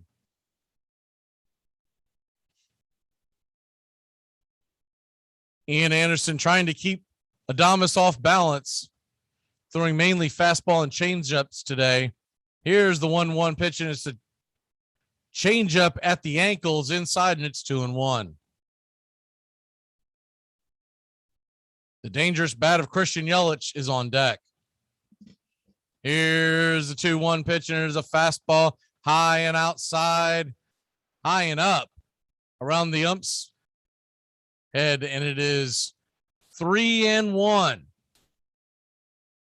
Ian Anderson delivers the 3-1 pitch, and there's a changeup outside the zone or inside the zone, but swung on and missed, and it's 3-2. He's been getting that changeup regularly to fall just outside the zone. The Braves are playing Adames to shift on a shift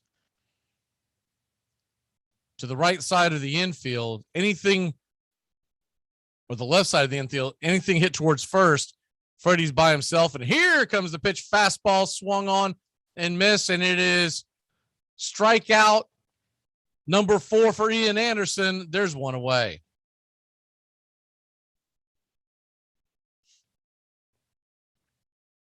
Willie Adames is coming to the plate.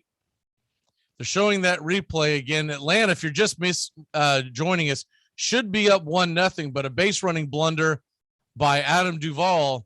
Here's the first pitch, and it is slapped through the infield by Yelich in between Riley and Swanson on the left-hand side, and he gets on with a single. 1 on, 1 out in the top of the 4th inning.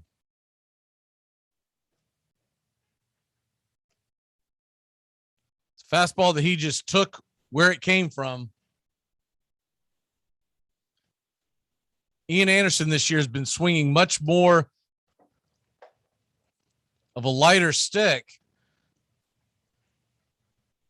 For years has been a home run threat, but through some of his struggles this year has gone more towards hit them where they ain't, and it worked out for him there. So he gets on. It'll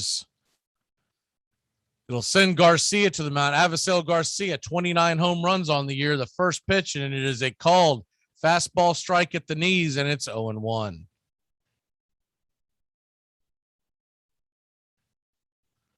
Nothing.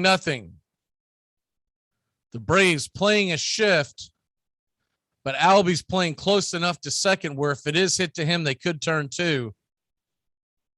Anything hit to the right side of the infield, it's a wide open gate. is Freddie Freeman is holding Yelich on, so there's nobody playing to the right of the second base bag except Freeman, who is hugging the line as he's defending first.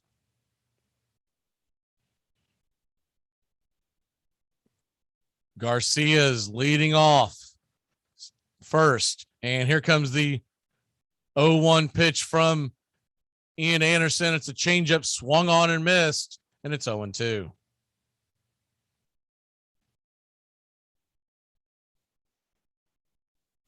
Milwaukee trying to get something going here, and the Braves are leaving the door open with that shift on. Anything hit to the right side is going to be runners on first and third. There's just one away. Here's the 0-2 pitch from Anderson, and it is a changeup inside, swung on and missed just outside inside the zone, and it is strikeout number 5 for Ian, out number 2 for the inning. He's really got that changeup inside working. It's staying up high enough to where you've got to swing at it, but it's not bouncing like it was earlier. That's going to bring up the dangerous back of Rowdy Tellez. 242 hitter this year overall, 11 home runs.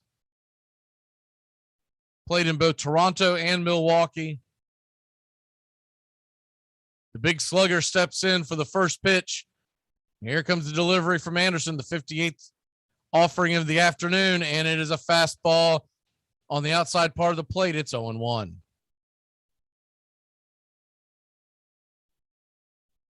Tellez just 1 for 4, now 1 for 5 in the series, but that one hit was a mammoth shot. It won game number 1 for the Milwaukee Brewers. Here's the 0-1 pitch, and it is wide outside the zone. Fastball, and it's 1-1.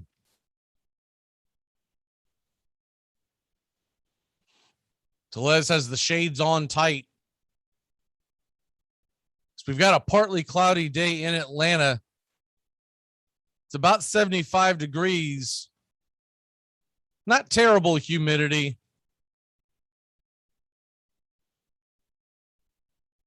And here's the 1-1 pitch from Ian Anderson. It's a changeup swung on outside the zone, and it's 1-2.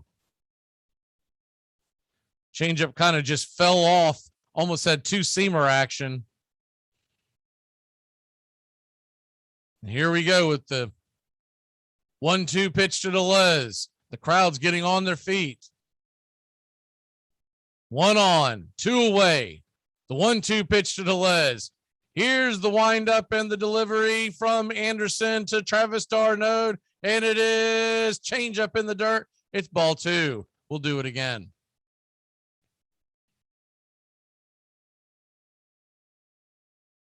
Atlanta trying to get out of this inning unscathed. It's been a low-scoring series so far. Every out, every run, a premium. Here comes the 2-2 delivery from Ian Anderson as Travis sets up inside, and the delivery, fastball high and outside the zone. It is ball 3, and Garcia takes off. I'm sorry, Yelich takes off, gets down to second base with ease as the throw comes in, and Yelich had the bag stolen easily. Very bad throw by d'Arnaud, but nonetheless, I don't think he would have gotten him regardless. So that'll set up a 3-2 pitch. 1 on, in scoring possession. Christian Yelich. Ian Anderson gets the signal from Travis. d'Arnaud gets set. It's a changeup, swung on and missed. Strike number 3. We're out of the inning. We're heading to the bottom of the 4th inning. Atlanta nothing, Milwaukee nothing. You're listening to Braves baseball.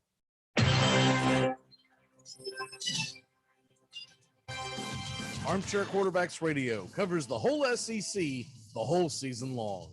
Dobbs heaves it. They're bunched up in the end zone. It's tipped up. It's caught. It is caught. Jawan Jennings. Just the start of things.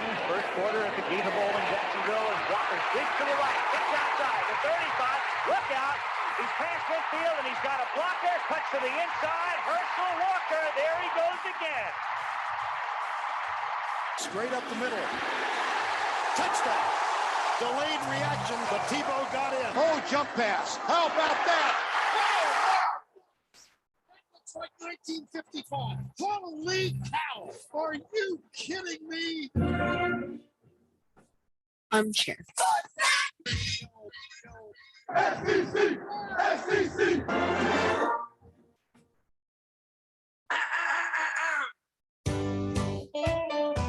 Saturday mornings, 8:30 Eastern. Dixie Football Nation is back and better than ever. We've got Tony Agolini, Matt Carr, Tones Areola, Bobby and Angelo, along with Mac McGee this fall. Dixie Football Nation heads to the gridiron, talking ACC, SEC, the Big Ten, and all the big games throughout the college football land.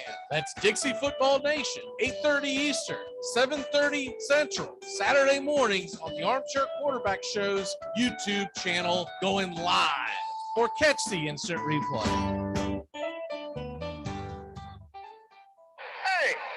Can I tell you one thing? That's 3 holding penalties on one football team in a quarter and a half. That ain't funny.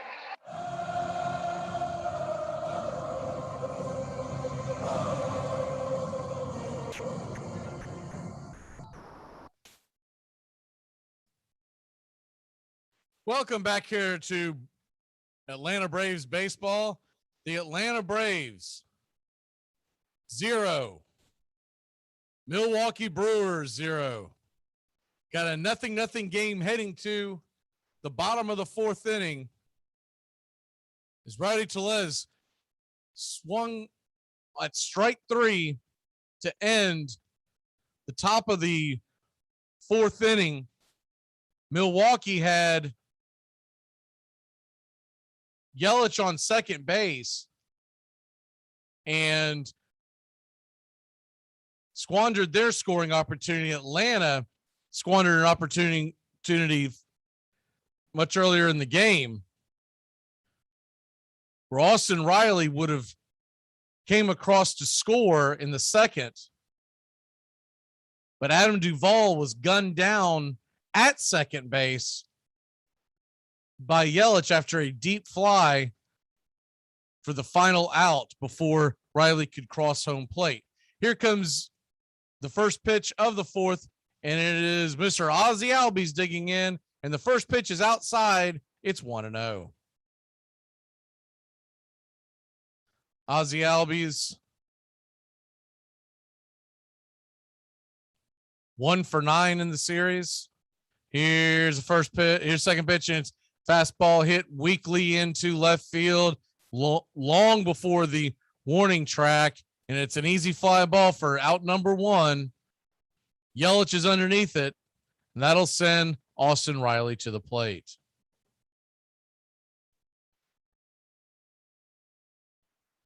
So difficult to score this series. You hate to see an easy scoring opportunity thrown away by Atlanta, and you hope as a Braves fan they don't live to regret it, but usually those things come back to haunt you. Here comes the first pitch to Austin Riley. It's a fastball on the outside part of the plate, and it is 0-1. Riley, 303 on the year, 33 home runs. Here's 0-1 pitch, and it's a slider outside the zone, and it's 1-1.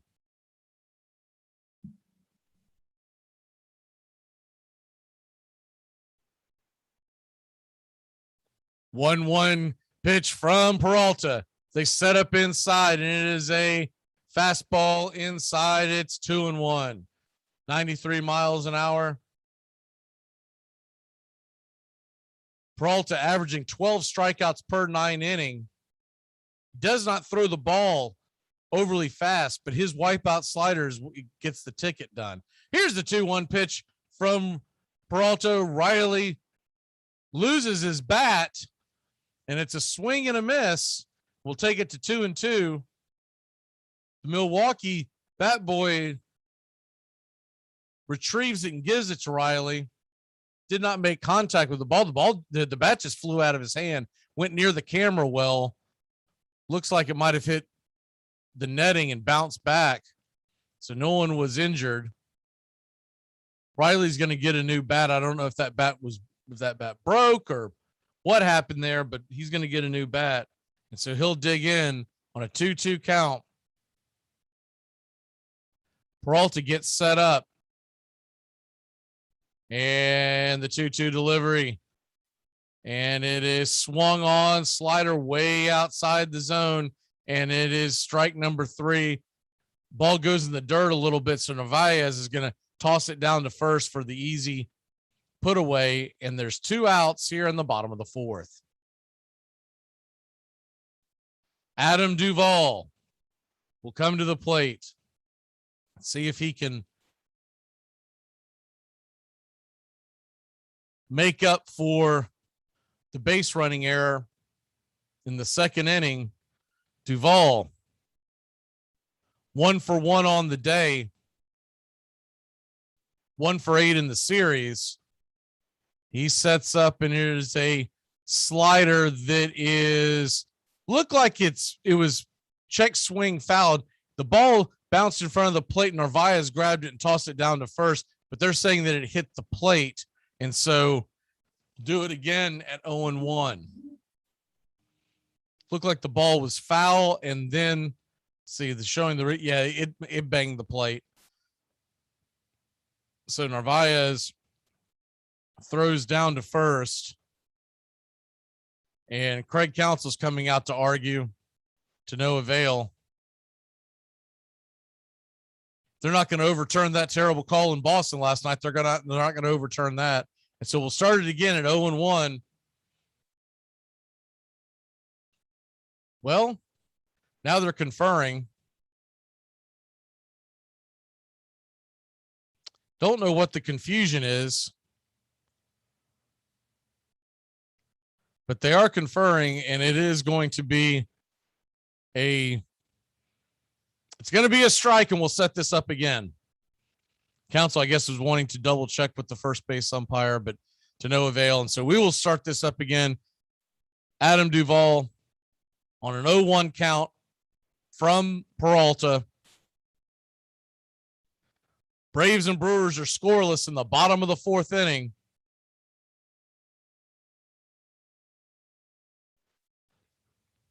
Here's the pitch to Duvall, and it's swung on and missed. A slider at the knees on the inner part of the plate, and it's 0-2.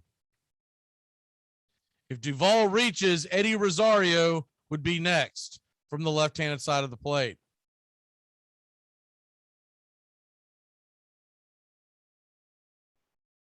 Oh, 2 count from Peralta. He throws a slider in the dirt, and it is not offered by Duvall, so we'll do it at 1-2. Peralta at just 51 pitches on the afternoon.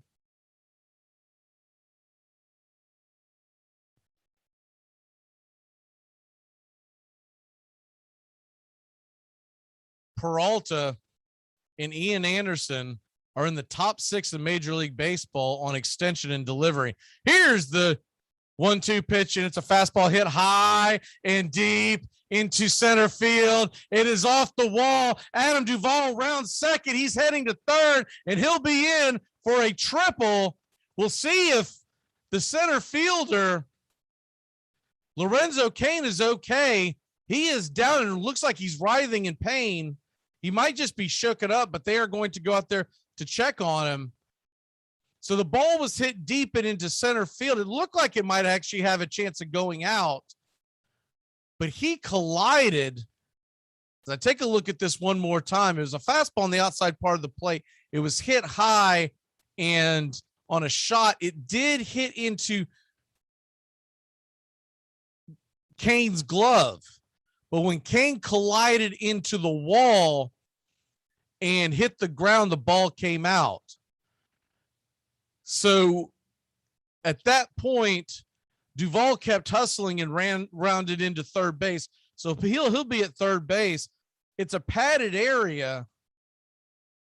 But what might have happened is Kane, when he hit the ground, it looks like as he fell to the ground, almost like in a football style of play, that his head might have popped back.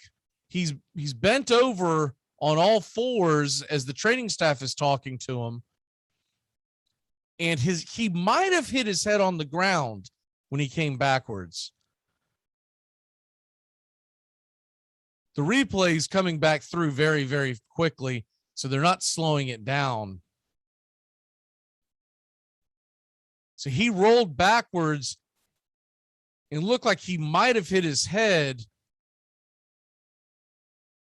but he might just be shaken up on the play. This could be just an old-fashioned got the wind knocked out of him because he hit the ground hard.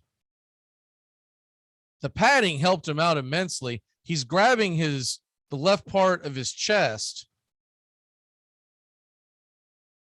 And the training staff is asking him if he's okay. He's walking around.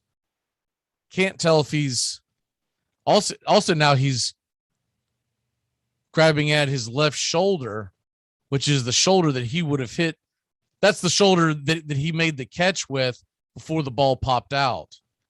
And it might have been his elbow that popped and hit the ground, because when his elbow comes down, the ball shot out.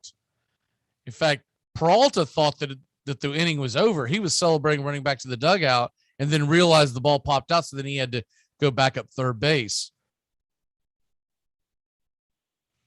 Duvall hustled all the way around and got to third base as they got the ball back into the infield. I think Kane's going to try to play through it. It looks like he's going to be okay, just a little sore. So the good news for Brewers fans, it's not concussion protocol. Doesn't appear that it was his head. It looks like it might be his elbow. I guess he'll see if he can play through it. I think your main concern would be when he comes up to bat next, would he be able to, because it's not his throwing arm, but would he be able to swing a bat? And so we'll just see how that comes about. Usually these things play themselves out in the next half inning. They get into the dugout and they see how he's feeling on his swing, et cetera, et cetera. But it looks like he will stay in the game and play through it for now in center field. That ball was absolutely roasted by Duvall, who is now 2 for 3 on the day. And though he's had the base running blunder, he is showing signs of coming out of that terrible slump he's been in. So we'll go ahead and get reset here. Rosario will come to the plate. He's 0 for 1 on the day, and he'll get set as with 2 away. Here's the delivery to Rosario, and there's a fastball high and outside the zone, and it's 1-0.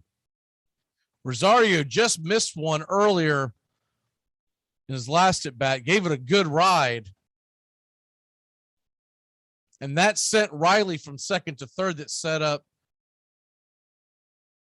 the almost base running score to turn into a blunder. Here's the 1-0 pitch on the outside part of the plate, swung on and missed, and here it is, 1-1.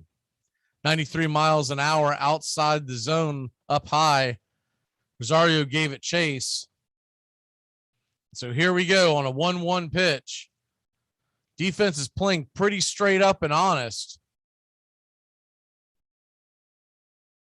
And Rosario, who does have speed, 1-1 pitch, and it is a curveball hammered high and out of play, and it's 1-2. The ball that would be dropped that turned into a triple, that ball was absolutely scalded by Duvall. So he got one high up in the zone that he liked and ripped it. So here's the 1-2 pitch to Rosario. Duvall stands on third. There's 2 away.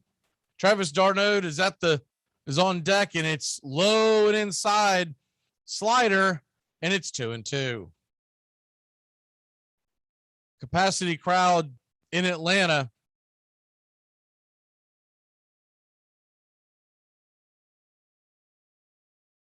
We got a scoreless game in the bottom of the fourth inning.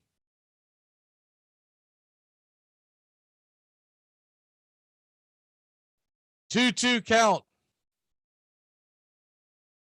And here's the delivery to Rosario. They set up on the outside part of the play. Fastball swung on and missed way outside the zone. And it's strike number 3, out number 3. We head to the top of the 5th inning. Milwaukee nothing, Atlanta nothing. You're listening to Braves Baseball. God would never let me be successful. He'll kill me first. He'll never let me be happy. I thought you didn't believe in God. I do for the bad things. Armchair Quarterback Radio, your home for the SEC. Back third down on the 8. In trouble. Got a block behind him. Gonna throw and a run, complete to the 25, to the 30. Lindsey Scott, 35, 40, 1, Lindsey, 25, 20, 15, 10, 5, Lindsey Scott, Lindsey Scott, Lindsey Scott. Second down from the 3. Comes the blitz, quick flip, caught. Did he hold it long enough? The official says yes. Oh boy, is that going to be controversial. Gaffney, the freshman. My goodness. If he had it, he didn't have it very long, that's for sure. And this one's in the history books. And inexplicably, the Florida Gators go 91 yards to come from behind and edge the Tennessee Volunteers in an ending that will be talked about for years. SEC! SEC! Armchair. 1-1 pitch. A long drive to right. Ramirez turns to the track. She's gone. Day of justice. All is forgiven in Atlanta. Bob, it's okay to talk the talk if you can walk the walk. Every morning, the Armchair Quarterbacks will be headed to Braves country. Along with the big headlines of the day, the Armchair Quarterbacks will be leading off with the Atlanta Braves. That's Braves country, weekdays on the Armchair Quarterbacks. Baerga is 0 for 3. Left center field. Grissom on the run. The team of the 90s proves its world championship.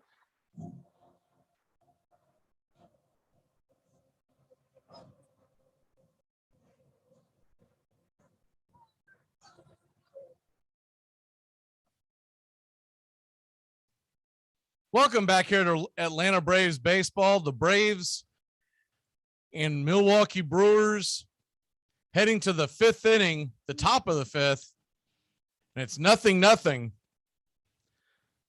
As the Braves have had a couple of threats, the Brewers did get Yelich to second last inning, but no one has broke through yet.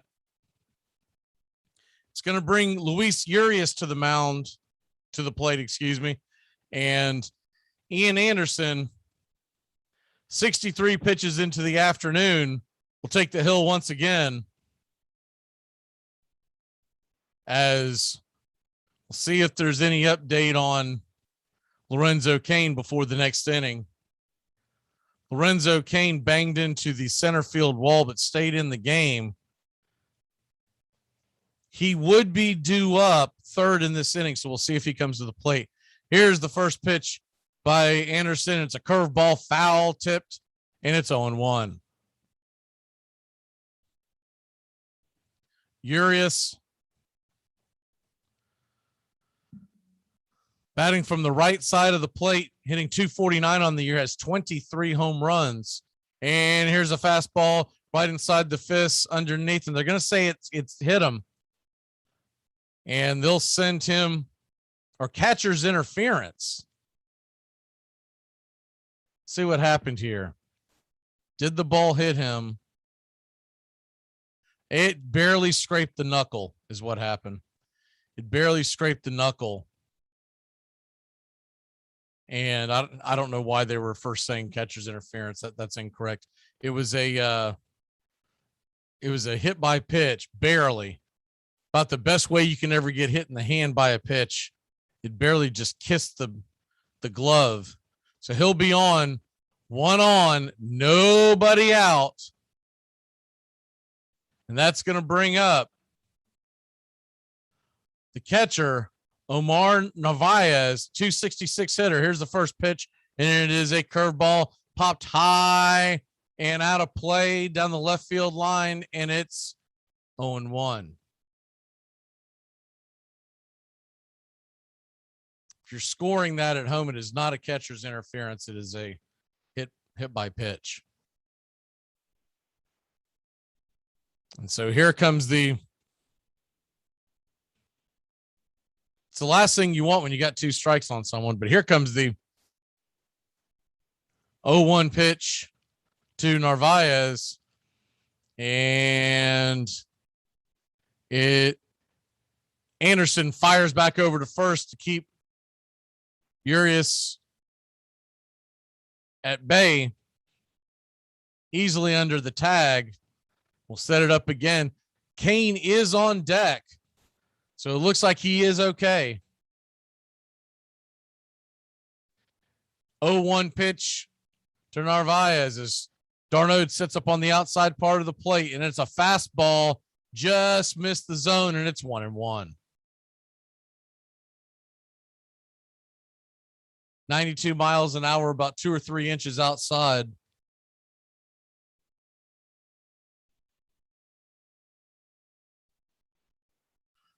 One pitch to Narvaez from the left-hand side of the plate. It's a fastball outside the zone again, and it's way outside the zone, and it gets away from Darnold. Narvaez is telling Urias to go, but he stayed at first. So we're going to get a 1-2 count. That was a pass ball. It just popped out of Darnold's glove. And Urias, I guess, just read it wrong, didn't realize the ball had popped out. So he stays at first. It's a 2-1 count, though. Nobody out.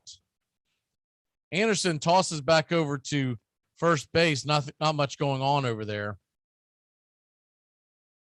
Anderson getting in trouble here early in the 5th inning. This is where he's tended to hit the wall in the 5th and 6th inning. 68 pitches on the afternoon.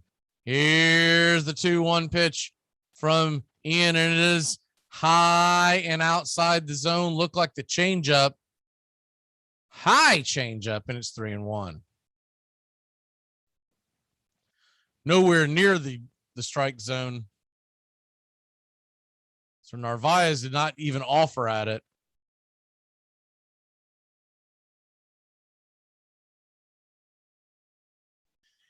Three-one pitch from Ian Anderson. He fires it to the plate, and it is a changeup banged deep, foul, out of play, down the left field line, into the stands. Couple of Braves faithful will give it chase, and it'll be 3-2 to Omar Narvaez again. 11 home runs on the year. 49 RBI. Here's the 3-2 payoff pitch to Narvaez. He swung on and hit high and deep into right field. It is going foul down the right field line. Just got into the stands and hooked foul. It was heading towards the wall. Just hooked foul. If it doesn't hook foul, that's a double for sure, and it probably scores a run. Just hooks inside the first row of fans. We'll do it again at 3-2. Narvaez looks on in the Braves bullpen. Both Jesse Chavez, the right-hander, and AJ Minter, the left-hander, are starting to get loose.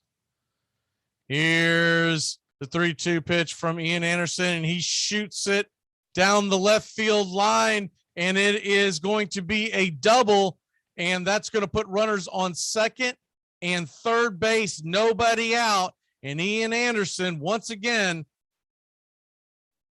is in trouble in the 5th inning. Just hangs that changeup.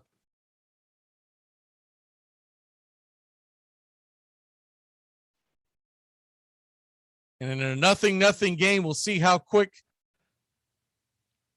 Snicker might come out to pull Anderson. They are heading to the mound to talk to him. We'll see if they've got. As Kranitz heads out to the mound, he looks like he's just talking strategy. You've got Kane coming to the plate, and Peralta is the pitcher on deck. Now, Peralta struck out the first time.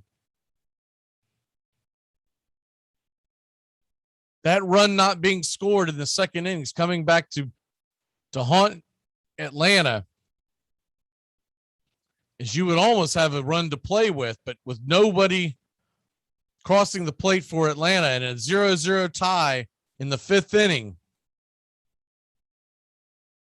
the infield is going to play halfway, not wanting to give up 2 runs. Here's a ball shot to Dansby Swanson. He dives, catches. He looks back the runner to third and fires it over to first. What an incredible defensive play by Dansby Swanson. Lieutenant Dan saves the day for the moment, keeps the runners at bay.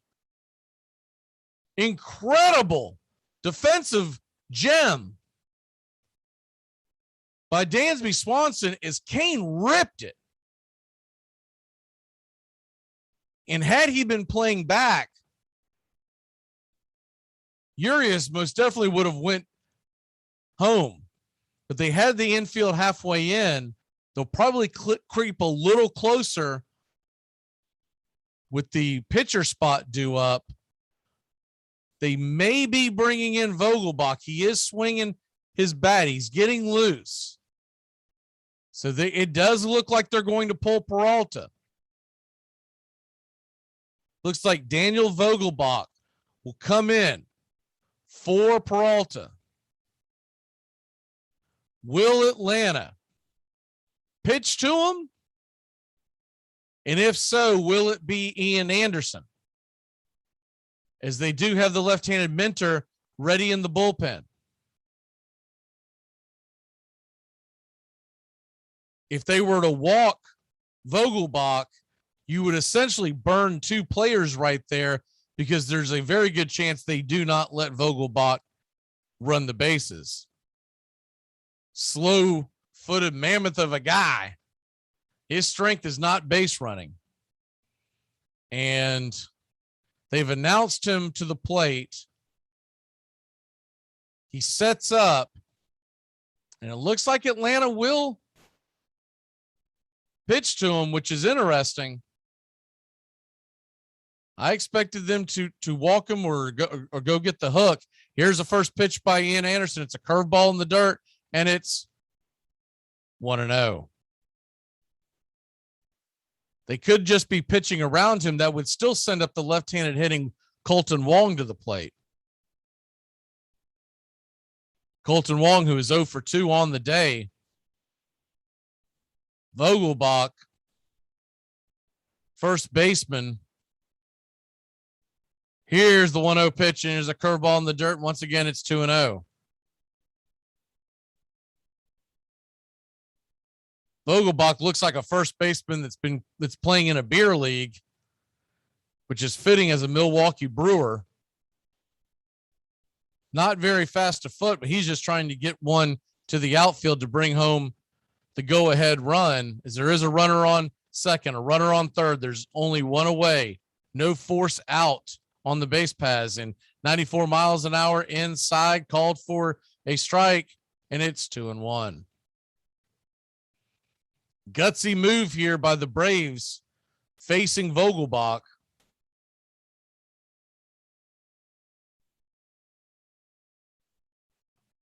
With no force play, you've got the righty-lefty combo. Here comes the 2-1 pitch from Anderson, who's been erratic. 76 pitches on the day so far. And the 2-1 pitch, and it is popped foul and out of play. 88-mile-an-hour changeup that Vogelbach slapped over the dugout area. The crowd is on their feet, hoping for a strikeout, hoping for any kind of an out. Vogelbach's trying to push across the go-ahead run in Game 3 of the National League Division Series.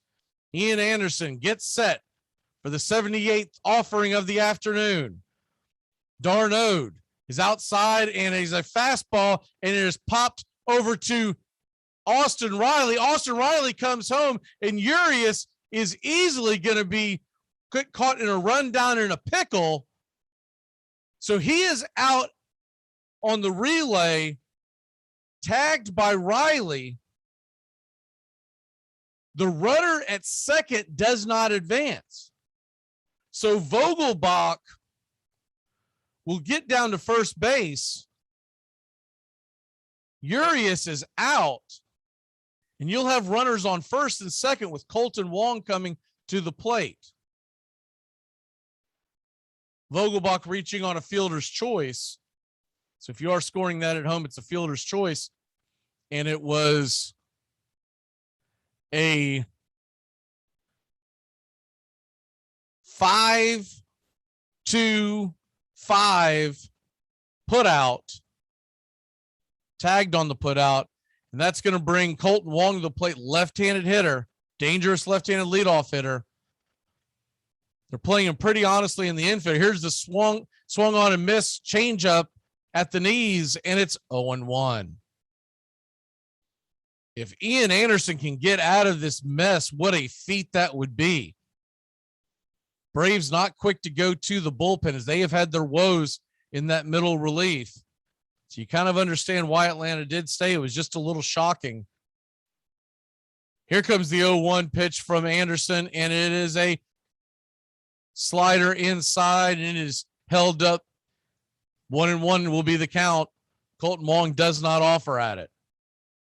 0-0, Milwaukee, Atlanta.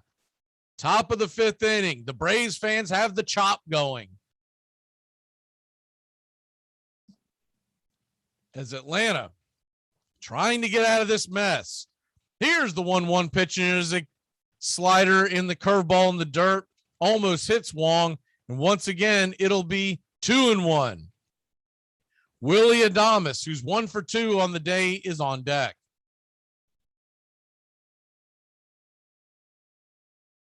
Jesse Chavez is warmed up in the bullpen.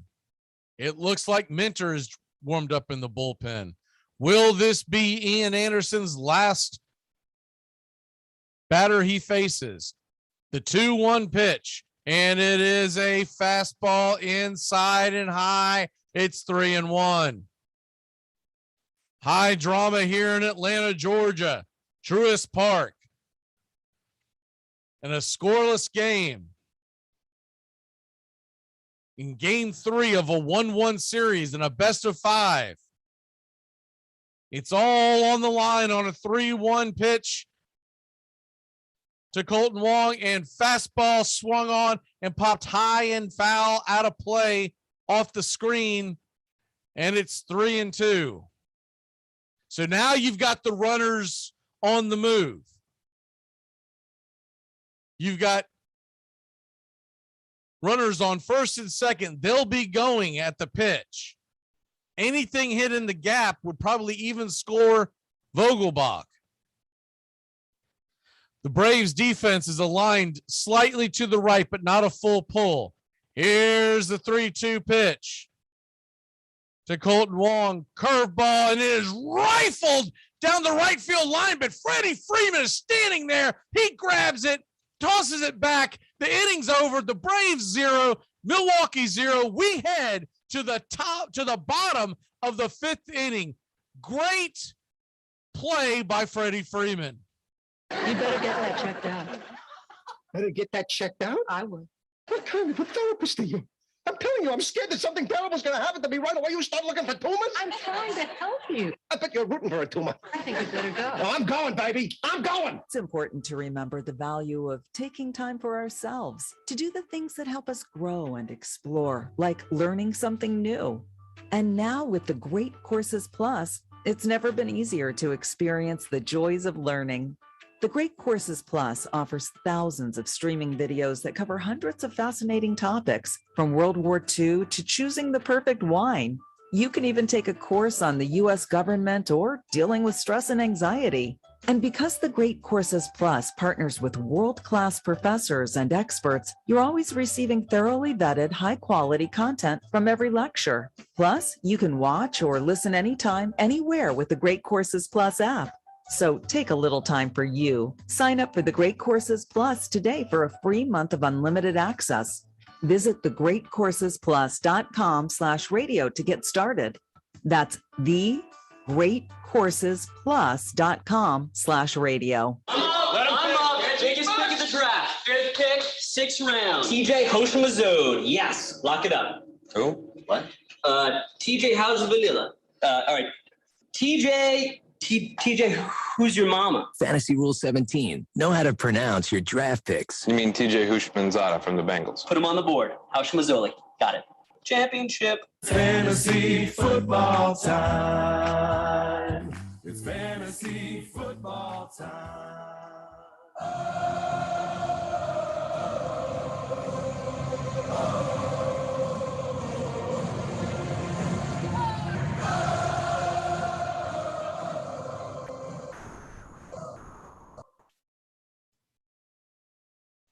Welcome back here to Braves Baseball.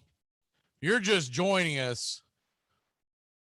We had one heck of an inning as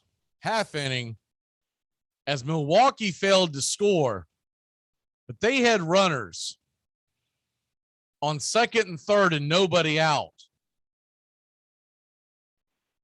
And Dansby Swanson made an incredible defensive play with the infield in, halfway in, but in, as Lorenzo Cain ripped a ball to the right side of the infield, or the left side of the infield, in between short and third. Dansby picked it up, gunned down a fleet-footed Cain. The runners did not move. The next play had Vogelbach at the mound, hard-hitting left-handed power hitter. He hit to the third base bag, and Riley had it there. Here comes the first pitch to Travis d'Arnaud as he leads off the inning at 0-1. Got to get Travis d'Arnaud going. He is 0 for 1 on the day and 0 for 6 in the series, 0 for 7. Here's the 1-0-1 pitch, and it is cued into right field, a sinker that was just kind of shot into right field. Is he inside outed that pitch, and it heads out to right, and we got a runner on first, the bottom of the fifth, to start the inning, and that'll bring Dansby Swanson to the plate. So to finish up that thought to end the inning, the Braves get out of it after Vogelbach grounded to third, and the guy on third was thrown out at the plate. Wong then rifled the ball down the first base line, and Freddie Freeman just happened to be standing right there. Here's the first pitch to Dansby Swanson, 93-mile-an-hour sinker, and it is a called strike from Adrian Hauser, who has now entered the game. Adrian Hauser taking Peralta's spot because they set up for the pinch hitter. Peralta was pitching really well. It was not a situation. Here's the 0-1 pitch to Swanson, and it's at the knee, sinker, ripped foul, and it'll be 0-2. On deck stands Jock Peterson. So Ian Anderson's day will be done. Peterson comes up. A lot of Braves fans out there wonder why he's not in the starting lineup. Much hotter bat than Duvall or Rosario. Here's the 0-2 pitch, and Dansby Swanson shoots it into right field for a single. d'Arnaud is going to be held up at second, so you're going to get runners on first and second, nobody out. and Jock Peterson coming to the plate. Atlanta's best scoring opportunity since the second inning. Dansby Swanson just kind of went with it. Looked like it was a little off-speed curveball that he just shot into right field, didn't try to do too much with it, kept his hands behind it, and that'll bring the pitching coach out to the mound as he's going to give kind of a powwow on what to do next with Jock Peterson coming to the plate. Jock Peterson, of course, tons of playoff experience. Already has a home run in the series. He's 1 for 2 in the series. Had the home run in game number 1 when he came off for his pinch hit appearance. He's only had 2 plate appearances. Now, what will be interesting here is, will they bring Peterson in to stay in the game? Because normally they don't burn Peterson this early. So would they do a double switch? We'll see what happens there. We've got a long way to go before that decision has to be made. Jock Peterson hitting .249 on the year. 7 home runs. And here comes the first pitch delivery from Hauser. He steps off for a second, but looks like we're about to get the first pitch to Jock Peterson, who steps in from the left-hand side of the plate. A little bit of an open stance, and here's a fastball. Then it's high. They're going to call that a strike, 94 miles an hour, but it was outside the zone, and it was high outside the zone. Peterson's now starting to say something to Blue. So I think he's a little miffed about the fact that home plate umpire Alfonso Marquez called that a strike. I think if he had a second look at it, that is definitely a ball. But here comes the 0-1 pitch from Hauser. He's going to step off again. So he's, I don't know if he's buying time or if he's just doesn't like the footing there on the rubber in Atlanta, but we'll wait for him to get ready. And here comes the 0-1 pitch, and it's sinker outside the zone, and it's 1-1. Adrian Hauser, 3.22 ERA on the year. Left-handed bat of Jock Peterson, whistling around, getting ready for the pitch. Here's the 1-1 pitch, and it's a fastball high and outside the zone, but Peterson offers that at 95 miles an hour, and it's 1-2. Jock Peterson digging in, getting ready for the 1-2 pitch, trying to get something, anything going here as Atlanta and Milwaukee scoreless in the bottom of the 5th inning. Here's the 1-2 pitch, and it is a fastball hit high, hit deep. It's hammered high, hammered deep. Goodbye, it's gone. Bang! 3-run shot. Ram-a-lam-a ding-dong. The Braves lead it 3-0 off the bat of Jock Peterson. Why that man's not in the starting lineup, I'll never understand, but it pays off big dividends as Wash gives him the low 5 rounding third base, and Jock Peterson basically just saying, wake me up in game 4 when you need me. That takes off his dome, comes into the dugout with the blonde flow rocking, a little bit of a mohawk action, and Atlanta leads it 3-0. 3 runs scored on a ball that was absolutely crushed. First pitch to Jorge Soler as we calm down from that, and it's swung on and quickly grounded over to third. Soler will be out by a mile, and it's 1 away.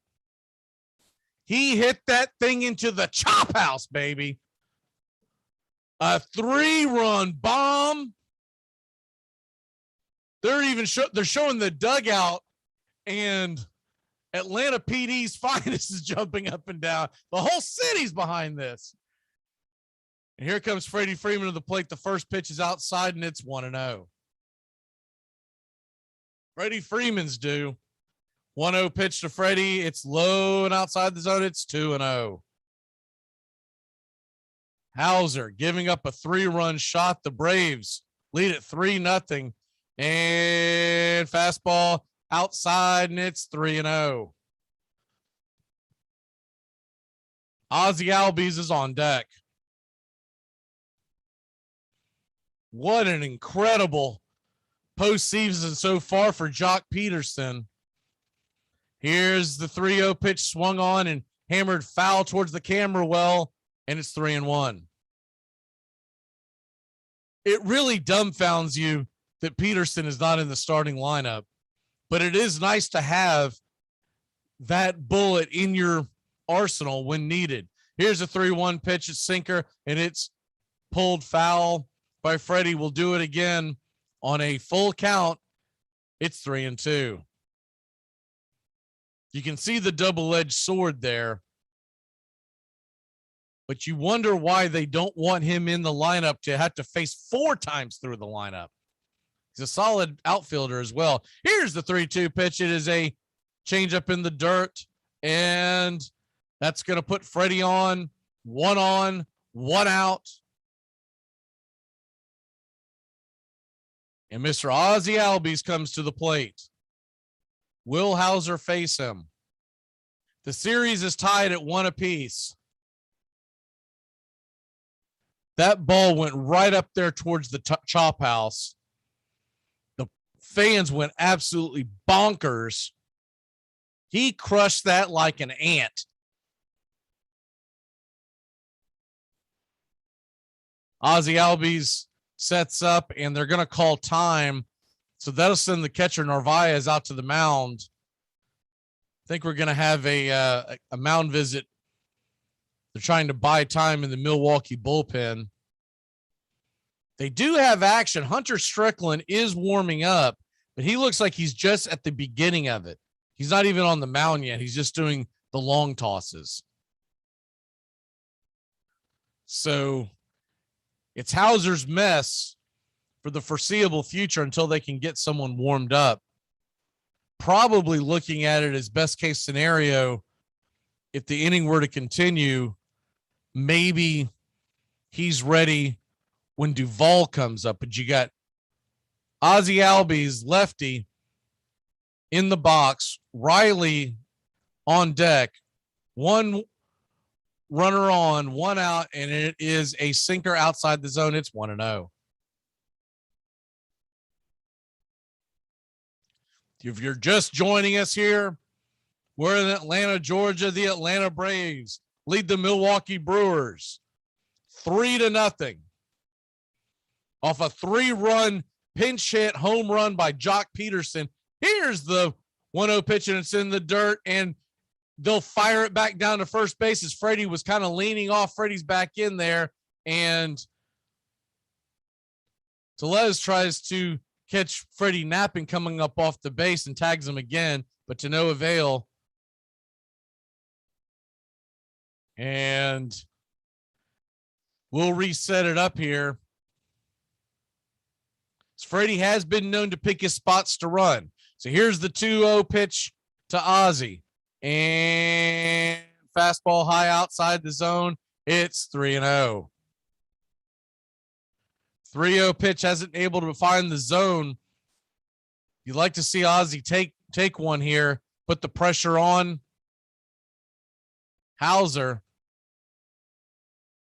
And here we go with the 3-0 pitch they set up outside, and he swings at a sinker just inside the zone, but a bad pitcher's pitch.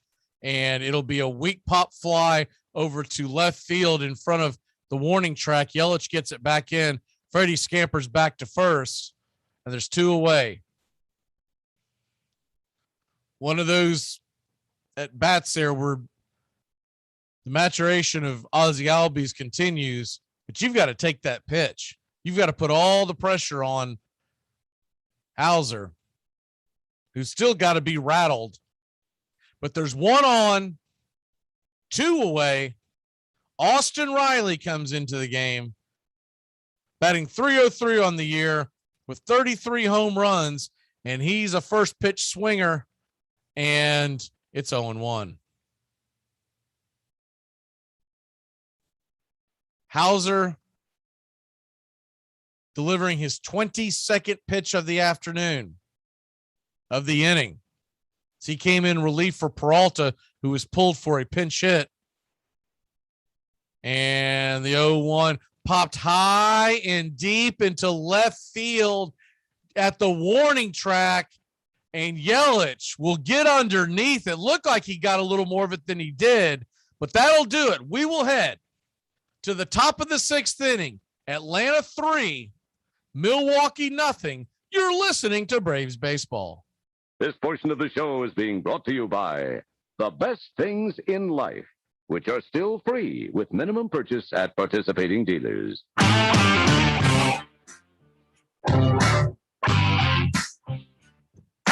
Get your Sunday football morning started off right with the Handicappers on Armchair Quarterbacks YouTube, 10 a.m. Eastern to noon Eastern. Your Sunday morning kickoff show where we tackle your NFL lines out in the desert, a 61.2% win rate over the last 6 years. Against the spread, over, under, money line, you name it. And we dive into the world of fantasy football year-long and your DFS payouts. Your only true Southern football kickoff show that talks the spreads in Vegas, your DFS and fantasy, in your year-long quest to win that fantasy football championship. Only on the Armchair Quarterbacks YouTube channel. It's the Handicappers on Armchair Quarterbacks YouTube, 10 a.m. Eastern to noon Eastern. Sundays, all NFL season long.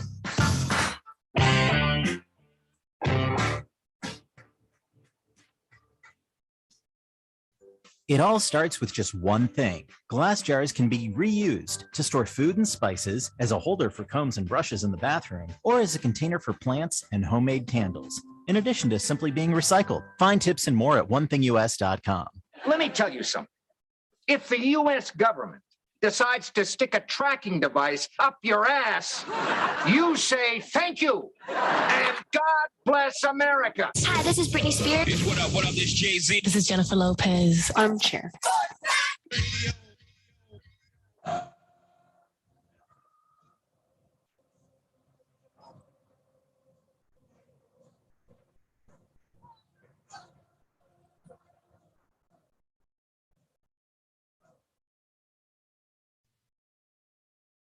Welcome back here to Atlanta Braves baseball. The Atlanta Braves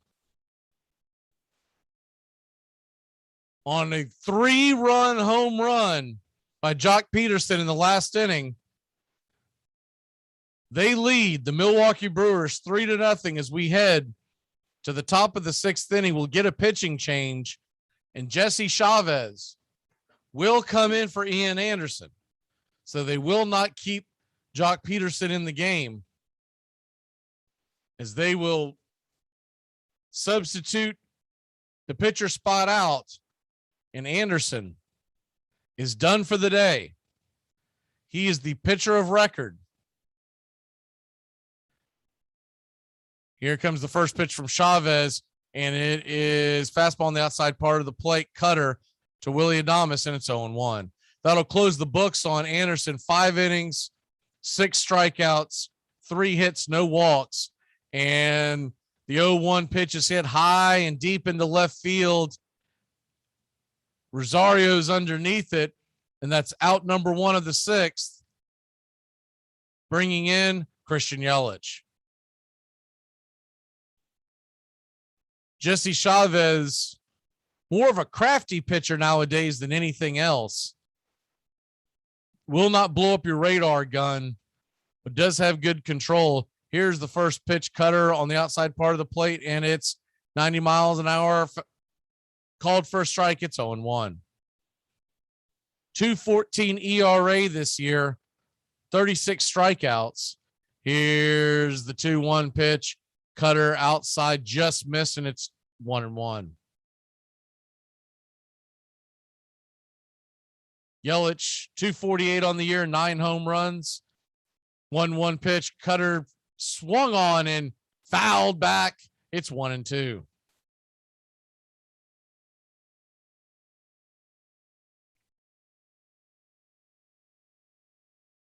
Christian Yelich, 1 for 2. A single and a stolen base. He digs in, and it is a cutter on the outside part of the plate. Called strike 3. Right above the knees, and it's quickly 2 away. Yelich walks away in disbelief. It does look like it kissed the outside part of the strike zone. That cutter danced back in, caught Yelich looking. Jesse Chavez set to face Avisel Garcia. Avisel Garcia swung on and missed. Slider outside the zone. It's 0-1. Jesse Chavez, 7 innings, 7th pitch of the day, excuse me. As we sit here in the 6th inning, 2 outs, and it is a cutter bopped back up to the mound. Easy play by Chavez. He'll toss it over to first, and just like that, a 1-2-3 shutdown inning. The Atlanta Braves 3, Milwaukee nothing. We head to the bottom of the 6th inning. You're listening to Braves baseball. He only has 3 rings. Saturday mornings, 8:30 Eastern. Dixie Football Nation is back and better than ever. We got Tony Agolini, Matt Carr, Tones Ariola, Bobby and Angelo, along with Mac McGee this fall. Dixie Football Nation heads to the gridiron, talking ACC, SEC, the Big Ten, and all the big games throughout the college football land. That's Dixie Football Nation, 8:30 Eastern, 7:30 Central, Saturday mornings on the Armchair Quarterback Show's YouTube channel, going live, or catch the instant replay. I'm not playing your stupid game. My hotel's nice, and I was in the elevator. There's a sign in the elevator that said maximum capacity 12 persons. 12 persons. Somebody needs to tell the folks down at the elevator company that the plural of the word person is people. It's not persons, right? The hotel pool had a similar sign. It said maximum capacity 180 people. Do we really need legislation for that sort of thing? Doesn't it kind of govern itself? Don't most of us just hang back and go, I don't want to get in the pool with that many people. It's not going to be refreshing knocking up against other people's arms and skin. Move, I have a legal right to be here. Banging elbows, move. I did a head count. Like in the bathroom stall, we don't put a sign that says maximum capacity 1 person. I just see the shoes and I keep on moving. I'm Amy Lawrence, and I'm up late, always, after hours, hanging out with you on CBS Sports Radio. Check it out, 2 a.m. Eastern, 11 p.m. Pacific.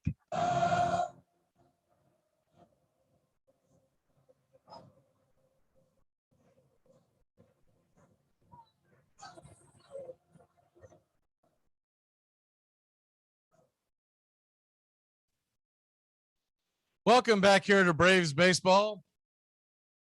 If you're just joining us, the Atlanta Braves lead 3-0 off of a Jock Peterson 3-run bomb, pinch hit style. What a series this has been so far with Atlanta and Milwaukee. Very reminiscent of last year's Reds-Braves series, where every single run seems to be at a premium. Incredible pitching on both sides. So Atlanta was able to get that run, but they've had so many opportunities prior to. They would love to go ahead and set this up to get even more runs as they set up against Hunter Strickland with his 1.73 ERA on the 2021 season. He's set to deliver first pitch to Adam Duvall, and it is a fastball taken for a ball, and it's 1-0.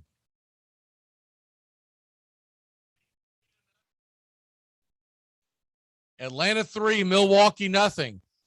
1-0 pitch from Strickland.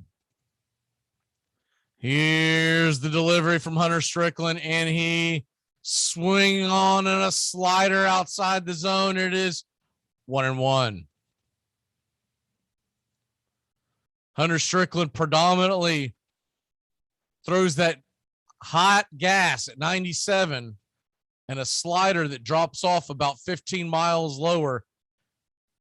Very difficult to pick up for right-handers. Here's the 1-1 pitch. And it is a slider fouled back, kept in the zone a little bit. And it's 1-2.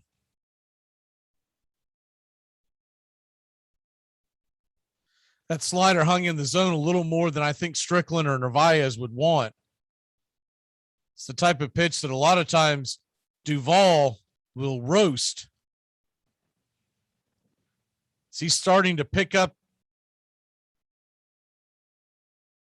2 hits on the day. Here comes the 1-2 pitch. It's a slider. Bottom drops out outside the zone, and he's swinging and a miss, and it's strikeout number 1 for Strickland, and there's 1 away.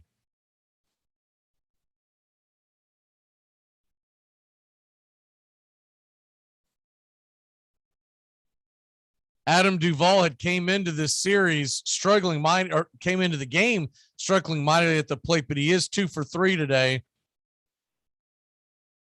He's got a single and a triple. This will bring in Eddie Rosario. He's 0 for 2 with a fly out and a strikeout. He'll dig in. And the first pitch from Strickland is a fastball outside. It's 1-0.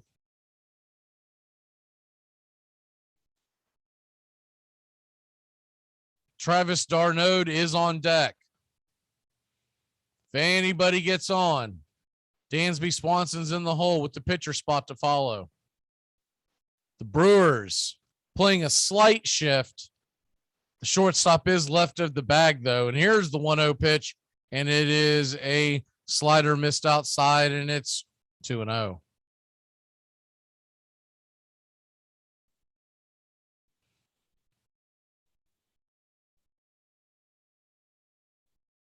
Eddie Rosario, 271 on the year with 7 home runs since he's come over to Atlanta.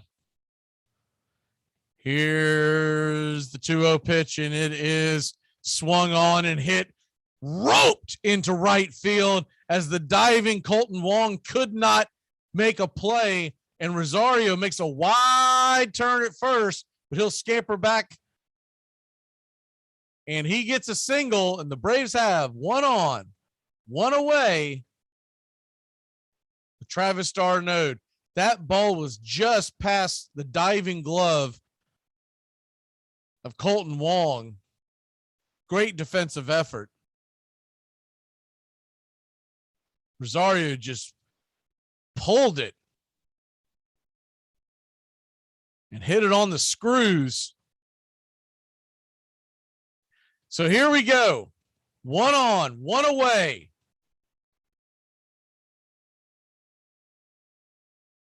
Brewers playing d'Arnaud to pull.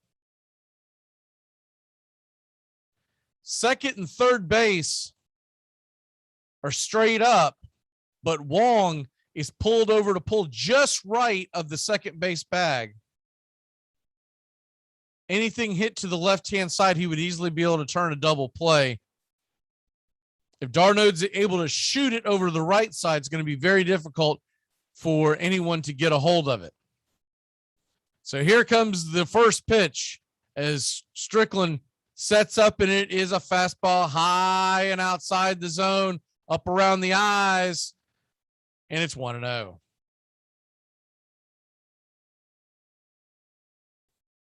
Three 3-0 is your score.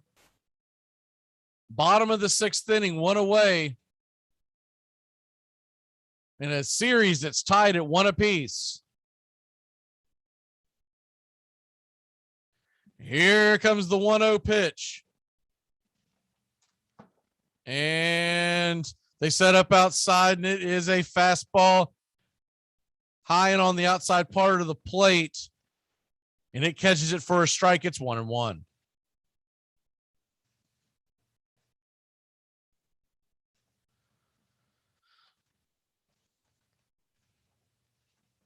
Travis d'Arnaud trying to get his bat to awaken himself. He is 1 for 2 on the day.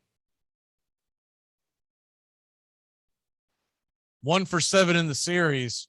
Sorry, 1 for 8 in the series. Here comes the 1-1 pitch to d'Arnaud, and they're going to toss it over to first to keep Rosario close.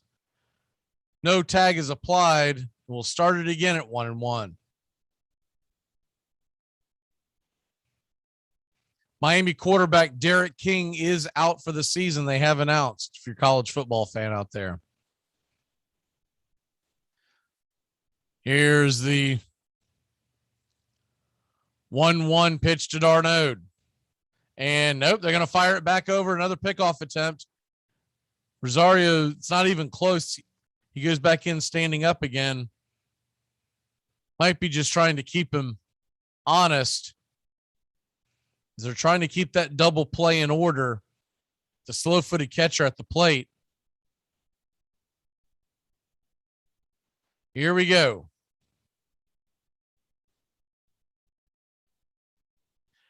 1-1 pitch, and he steps off. Strickland buying time. Home plate umpire Alfonso Marquez says we're ready to roll, so let's go ahead and get this pitch going. It's the 1-1 count to Travis d'Arnaud. Narvaez sets up on the outside part of the plate. Here's the delivery from Strickland, and he fires it, and there's a fastball, misses way inside. 95 miles an hour, almost hits d'Arnaud on the upper part of the arm near the bicep area. And it's 2-1 to d'Arnaud. Dansby Swanson would be next.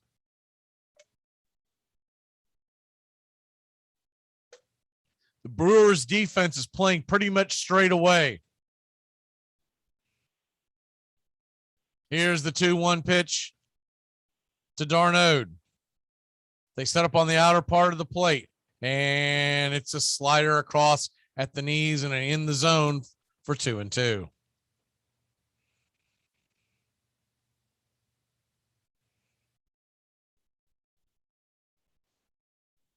Two pitch. Runner on first. Rosario with the small lead. And the delivery. Narvaez sits up on the outside part of the plate. Hunter Strickland fires it. It's a slider, and he gets underneath it. It's going to be popped up into shallow left field, and Adames runs back. His glove over his head. He makes the catch. Outstanding defensive play by Adames. And that'll be out number 2, almost falling in. So he had to jump, almost a skip hop, to make that catch. The left fielder, Yelich, was not going to get to it. Very good play by Adames. And so that'll bring Dansby Swanson to the plate for the time being, preventing a rally from ensuing. So if that ball drops, Rosario is most likely on third, you would probably have runners on first and third with one away. Instead, there's one on, 2 out. Dansby Swanson's at the plate. The pitcher spot is on deck. Dansby does not reach. See if if Chavez comes back out for a second inning. He did not throw many pitches in the first outing. And here comes the first pitch. It swung on a miss, slider, and it's 0-1.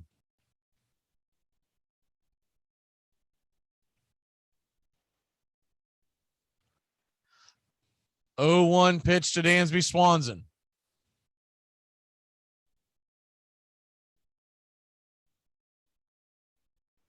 Rosario, slight lead on first, and it is swung on, popped high, and it's a easy pop fly and playable by Garcia in shallow right field.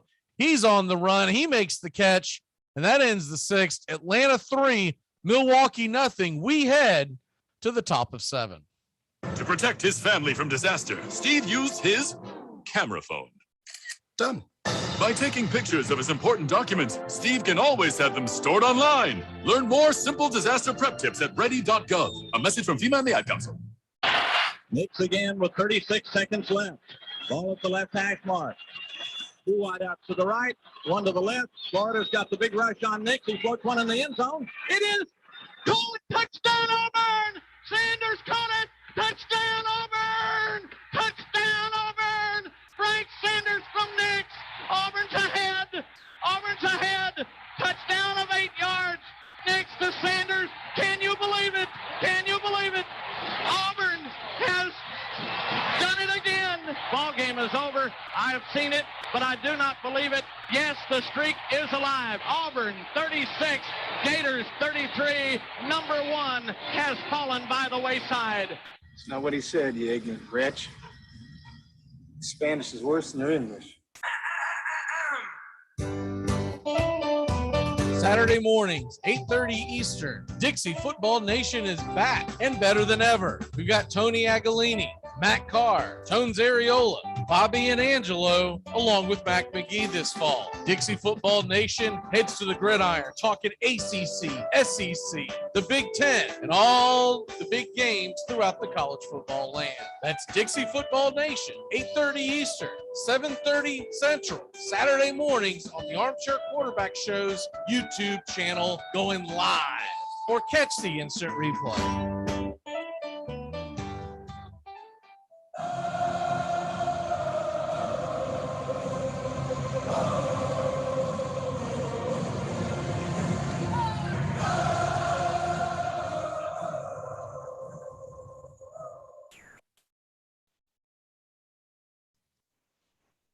Welcome back here to Atlanta Braves baseball. Mac McGee bringing you the action. It's the Atlanta Braves lead 3-0. All the damage being done in the bottom of the 5th inning on a 3-run blast by who other than Jock Peterson. Home run coming off the bench right after Milwaukee tried to pinch hit their starting pitcher. It did not work out.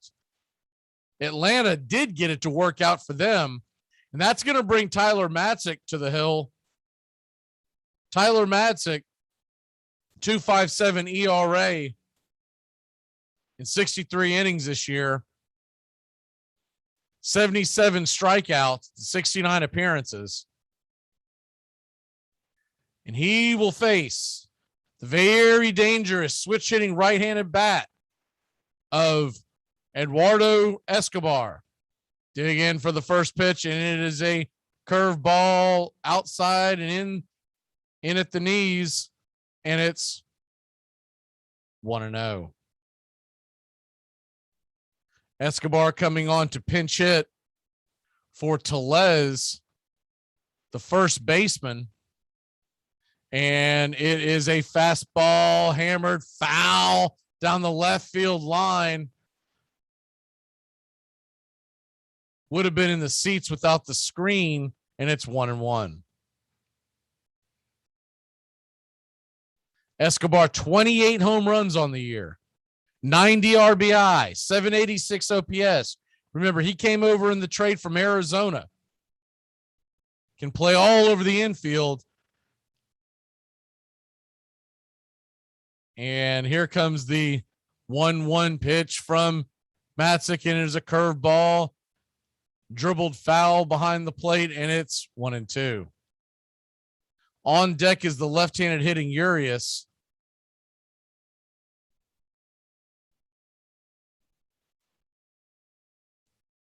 And Narvaez the left-handed hitting catcher would probably be pinch hit for.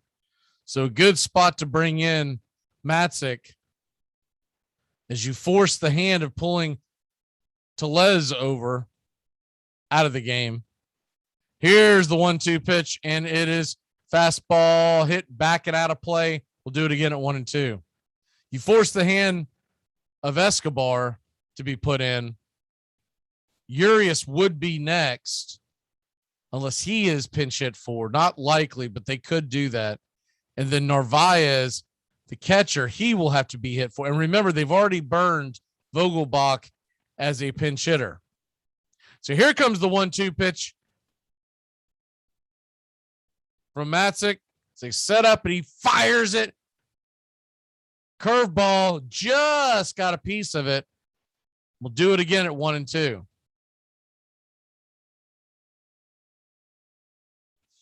Braves 3, Milwaukee nothing. Game 4 will be right here on this very channel. 5:07 Eastern, first pitch tomorrow. If there is a game 5, it would be Thursday. Set right now for 5:07 Eastern.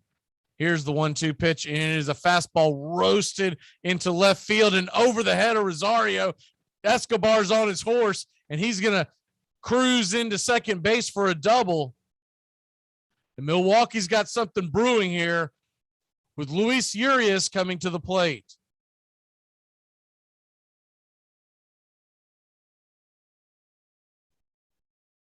That ball was just left too much of the zone, and Escobar was able to hit it over Rosario's head, who got kind of a bad beat on that.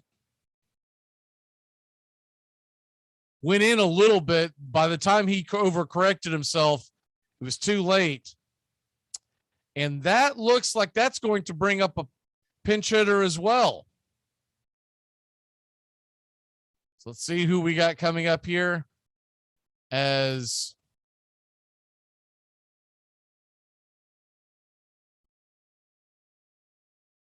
or is that Urias? As the first pitch comes in, and it is Urias, he stays in the game, and he leans back and takes the first pitch, swings at it, and it's 0-1. Urias 0 for 1 on the day. He gets set for Matzik on an 0-1 count. The Brewers have something brewing. Runner on second. Nobody out. Here in the bottom of the 7th, the Braves lead by 3. Here's the 0-1 pitch to Urias, and it is hit back foul over the first base line and out of play. We'll do it again at 0-2.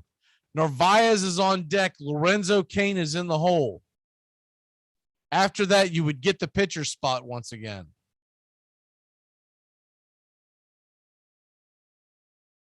It's Atlanta trying to keep this scoring opportunity to a minimum, leading by 3. Do not want to let Milwaukee back in here. Here's the 0-2 pitch. So he gets set for Matzik, and he hits it to the right-hand side of the field, infield. Austin Riley scoops it up, does a double hop, fires it over to first, and Escobar is not able to advance, so he'll stay at second. We'll have one away. Sharply hit ground ball to the third base side that Riley was right in front of. And there's one away with Manny Pena, the catcher, pinch hitting for the catcher, Omar Narvaez. Manny Pena was your game 2 starter, sees left-handed pitching really well, which is why he started against Max Fried. They still have one more catcher to burn on the bench. Luke Mail, who's probably their best overall hitting catcher. But Manny Pena sees lefties very well, so they're going with the lefty-righty matchup. If it were a righty, they would probably bring Mail in, as he hits right-handers much better from the right-hand side of the plate as well. Narvaez is more of their defensive specialist. And here comes the first pitch to Pena, and he ropes it into left field, but it's going to go just foul. I mean, just foul. Inches away from not only scoring, but he might have been standing on second himself. The ball almost hit the umpire, who was able to get out of the way.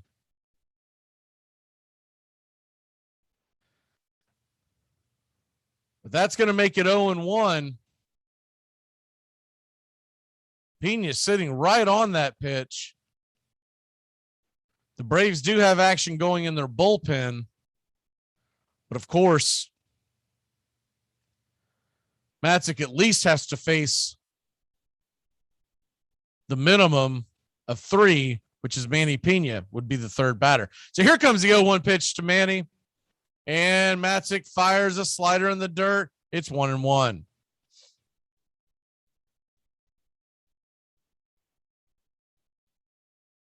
Luke Jackson is warming up in the Atlanta bullpen. If any trouble were to brew here, they would like to save him for the 8th. They certainly don't want to let anything get away from them here. So Atlanta leads 3-0.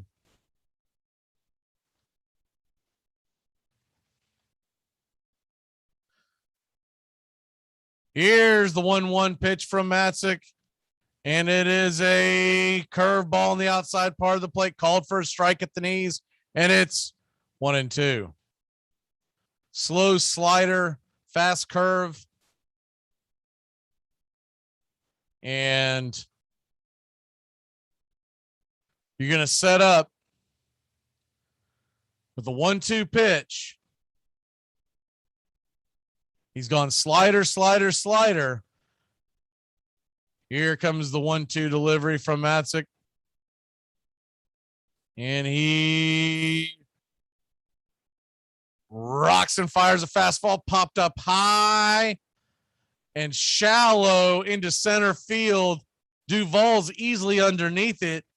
He shovels it over to Swanson, who will bring it back into the infield. And there's 2 away. Atlanta 1 out away from getting out of this mess. And it'll bring Lorenzo and Kane, who's 0 for 2, but is no stranger to playoff at bats. As Atlanta tries to get out of this mess, the pitcher spot is on deck.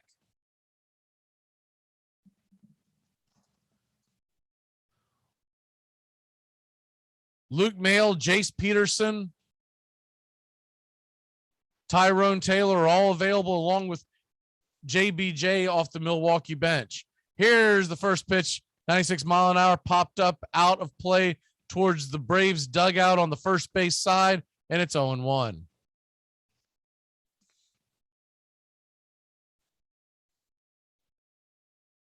Braves 3, Milwaukee nothing. Top of the 7th inning.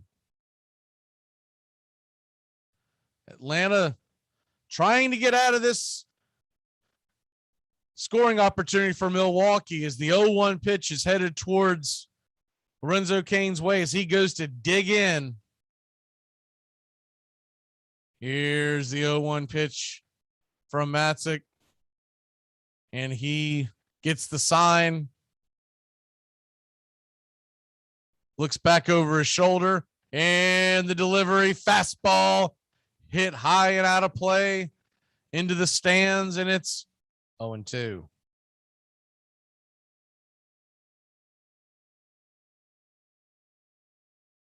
Game 3 of the National League Division Series out west is tonight. 9:07 first pitch.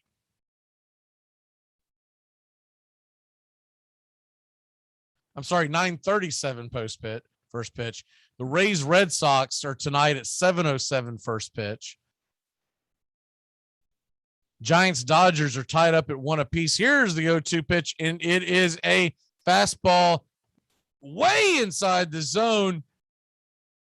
Travis d'Arnaud had to jump and run with it. That ball had some carry on it. Backhanded stab. Unbelievable play, honestly, by d'Arnaud. Easily could have been a wild pitch. We'll start it again on a 1-2 pitch. The right-handed Canes at the bat. Lefty Matzik. Here's the delivery. And fastball inside, and it's hammered foul down the third base line, and we'll do it again at 1-2. Red Sox, Rays, 7:07 Eastern. The Red Sox lead that. It is an elimination game for Tampa if they do not win. They will go with Colin McHugh on the mound versus Erod. Tonight, out west, Alex Wood versus Max Scherzer. Astros, White Sox was postponed. They'll do it again, hopefully tomorrow at 2:00. Here's the 1-2 pitch, and it is slapped foul and out of play. It is 1-2 once again. You got a 2:07 Eastern first pitch in Chicago tomorrow. Right now, they have Carlos Rodon set, but you could end up changing the starters as everyone would get an extra day of rest. Nothing has been updated, but as of right now, it's still Carlos Rodon for the White Sox. No announcement's been made on starting pitchers for tomorrow's game number 4 in Milwaukee, Atlanta. Here's the 1-2 pitch. Slider swung on and missed. Strike 3. We're out of the inning. We're heading to the bottom of the 7th inning. Get up and stretch, y'all. Your Atlanta Braves lead it 3-0. The Almighty says this must be a fashionable fight. It's drawn the finest people.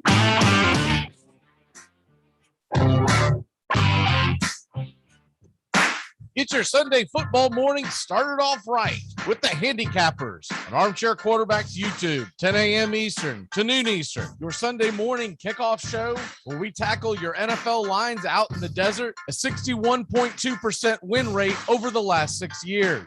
Against the spread, over, under, money line, you name it. And we dive into the world of fantasy football year-long and your DFS payouts. The only true Southern football kickoff show that talks the spreads in Vegas, your DFS and fantasy, in your year-long quest to win that fantasy football championship. Only on the Armchair Quarterbacks YouTube channel. It's the Handicappers on Armchair Quarterbacks YouTube, 10 a.m. Eastern to noon Eastern. Sundays, all NFL season long.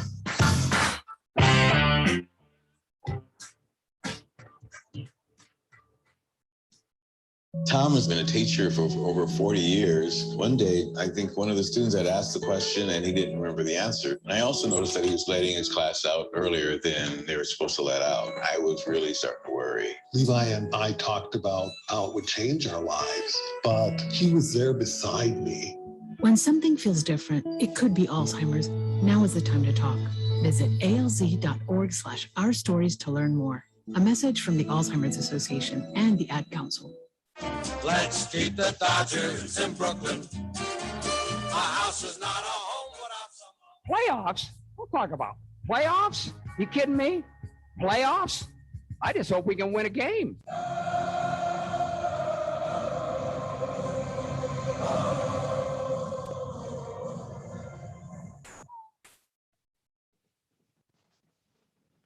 Welcome back here to Braves Baseball. As the Atlanta Braves are heading to the bottom of the 7th inning stretch. And we are 6 outs away from taking a 2-1 series lead. So Atlanta leads at 3-0 off of Jock Peterson 3-run blast. Brad Boxberger will be the pitcher coming into the game. Manny Pena will stay in the game as a catcher. Eduardo Escobar will stay in as first baseman. And Matzik would be the hitter coming up, but they will surely pinch hit, leading 3-0. With Boxberger coming in, I would tend to think it's probably Adrianza from the left-hand side of the plate. But you got a number of ways you could go. You could go Gore, which they're pretty much using him as a pinch runner. Heredia, really depends on how you want to play this. Boxberger, 64 innings on the year, a 3.34 ERA. Of course, the ex-Tampa Bay Ray bounced around the league a little bit. He's given up 8 home runs in 64 innings. He made an appearance earlier in the NLDS. 1 inning, no earned runs, 1 walk, and a strikeout. As we get set for action here in the bottom of the 7th, and it is going to be Adrianza coming to the plate, the switch hitter, which makes a lot of sense. So that he'll try to lead off here to get something going, and then we'll flip the order over. It'll be Soler and Freddie Freeman after Adrianza. Adrianza sets up, and the first pitch is a fastball on the outside part of the plate at the knees. Maybe that was the change, and it's 0-1.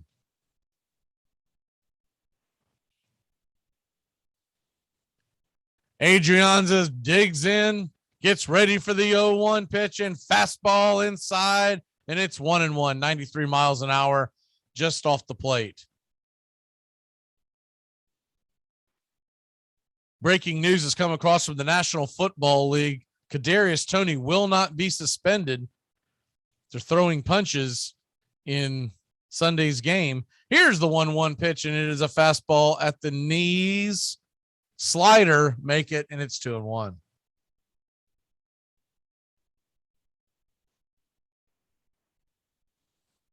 And 2-1 pitch to Adrianza. Boxberger digs in. He gets the signal.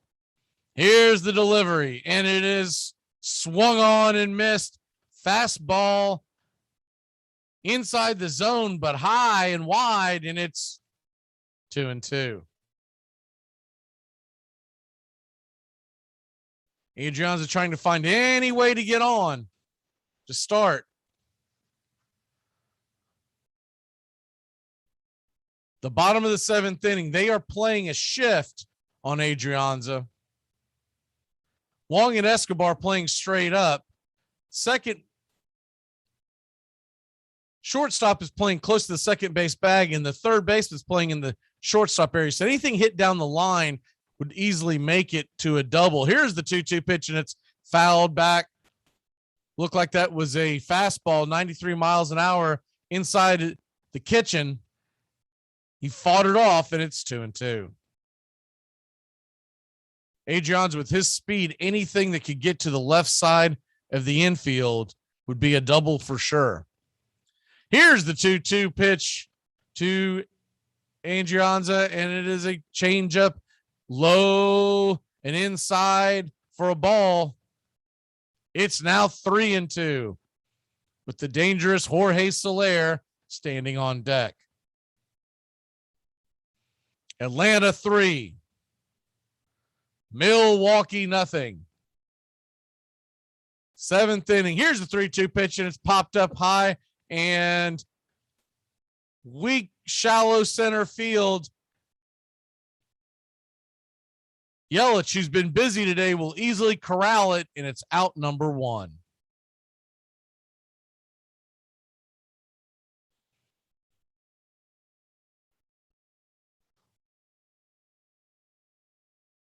Giants Dodgers later on tonight. If they go 5 and the Braves go 5, Game 5 for Atlanta would be at 5:07 Eastern, first pitch on Thursday. Game 4 is tomorrow, 5:07 Eastern, first pitch. Here's the first pitch to Jorge Soler, and he'll take it for a called low strike at the knees, and it's 0-1. Soler 0 for 2 on the day. 1 for 10 in the series. Here comes the 0-1 pitch, and it's a slider swung on and miss. It's 0-2. Soler did reach via the walk earlier today, but is 1 for 10 in the series. Here's the 0-2 pitch, and it is hit for out of play. Looked like the slider over on the first base side will do it again at 0-2. Soler with 14 home runs since coming over in the trade.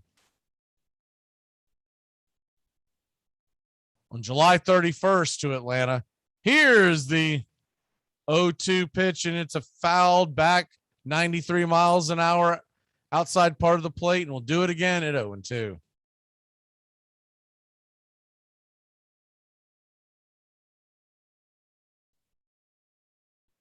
Jorge Soler digs in. 0-2 count. Braves lead it 3-0. And the 0-2 pitch to Soler is called on the outside part of the plate. Strike 3. No offering by Soler.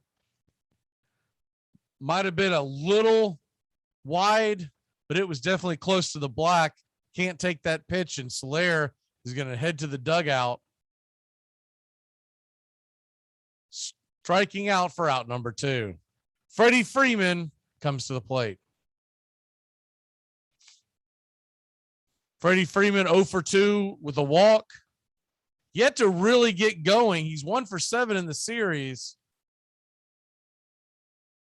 Here's the first pitch, and it's called at the knees on the outside part of the plate. First strike, it's 0-1.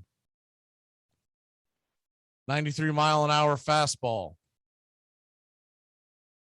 0-1 pitch in the bottom of the 7th, 2 away. Atlanta leads it 3-0. Narvaez sets up inside, and it is a fastball. Misses inside underneath the wrist, and it's 1-1. Freddie Freeman digs in. 1-1 is the count. Here's the pitch, and it's swung on and hit weakly over to first. Escobar will easily corral it and step on the bag. That'll head us to the top of the 8th inning. The Atlanta Braves lead it 3-0. I should have gone to law school or high school. The Armchair Quarterbacks on YouTube Live. We cover Braves baseball, Red Sox, Yankees, Rays, Cubs and Cardinals, and the rest of Major League Baseball every day.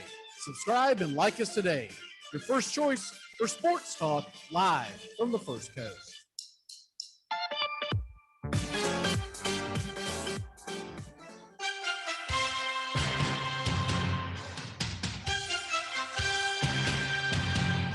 Stay locked in on Armchair Quarterbacks Radio. Always just moments away from the big play. Here's Cunningham. Dodgers left and puts it way downfield for Fred Barnett, who has the catch. And the race is on. There are no flags.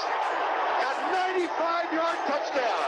The ball just over the goal line of the Cowboys. Dorsett, single setback. Big opening for Tony Dorsett. Look out, he's got great speed. 99 yards and a half.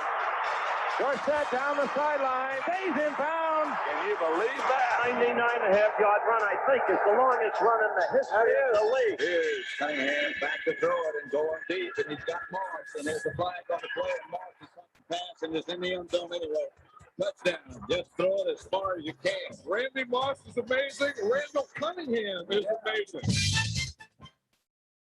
It all starts with just one thing. When recycling, rinse out jars and cans and avoid recycling wax paper or paper soiled with food. This will reduce recycling contamination. Find tips and more at onethingus.com. What's your one thing?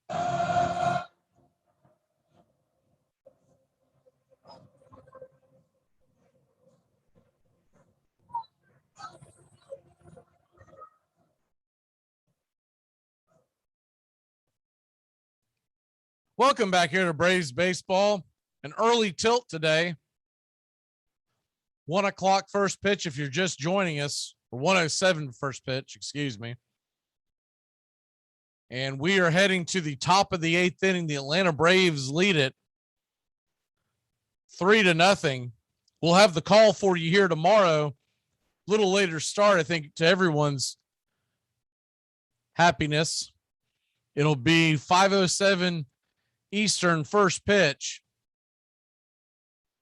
And it'll be game number 4. And either Atlanta holds on and they'll have a 2-1 lead, or Milwaukee rallies and they'll have a 2-1 lead. So no matter how you look at it, it's an elimination game tomorrow. Luke Jackson steps in to face the pinch hitter, Jace Peterson, as Jackson will come in for Matzik, and Peterson is coming in for Boxberger. So here comes first pitch from Luke Jackson, and he misses low with his curveball, and it's 1-0.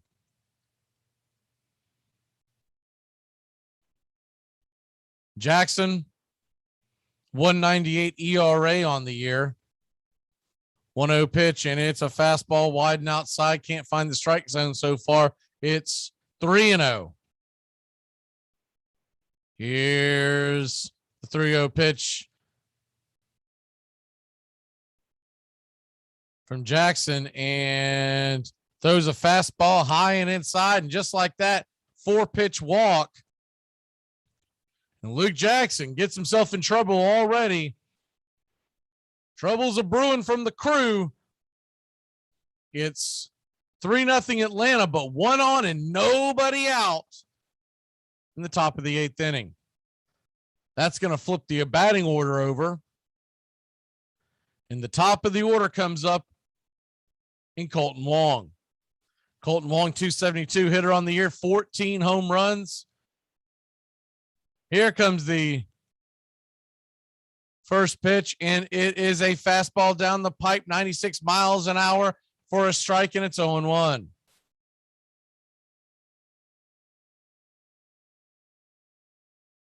Atlanta clinging to a 3-0 lead in the top of the 8th. Here's the 1-0 pitch. Slider at the knees, look like a strike, but they'll call it a ball, and it's 1-1. Trying to stay out of the big inning here. Braves have it set up for Jackson in the 8th and Will Smith in the 9th. A long way away from that. Here comes the 1-0 pitch, and it is a slider popped high and deep into left field. Rosario's underneath it just before the warning track, and it's out number 1, bringing Willie Adames, the right-handed slugger, to the plate.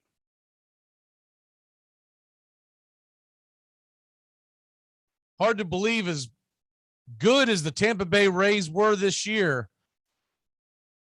they could have had Willie Adames still on their roster. They traded him early in the season, knowing that they had Wander Franco and a couple of other players coming up through the pipeline.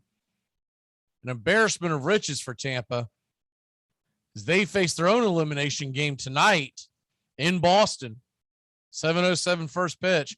Here comes the first offering to Adames. It's a slider outside the zone. He swings and misses, and it's 0-1. So far in the NLDS, the Braves have had 7 1/3 innings out of their bullpen. Here's the 0-1 pitch, and it is swung on and missed in the dirt, blocked by Darnode, and it's 0-2. 0 ERA so far from the Braves bullpen. But we are all too familiar with how quickly that can change. So here comes the 0-2 pitch to Adames.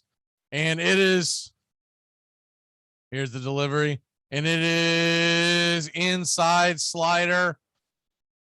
1-2. Just missed the inside part of the plate. Slider so far from Luke Jackson, who has a plus fastball, but tends to use it sparingly for some unknown reason. Here comes the 1-2 pitch, another slider, and it misses inside. It's 2-2. The tying run is on deck in the form of Christian Yelich, left-handed slugger. Here comes the 2-2 pitch from Jackson. 1 on, 1 out. And fastball high and outside the zone, not even close, and it's 3-2.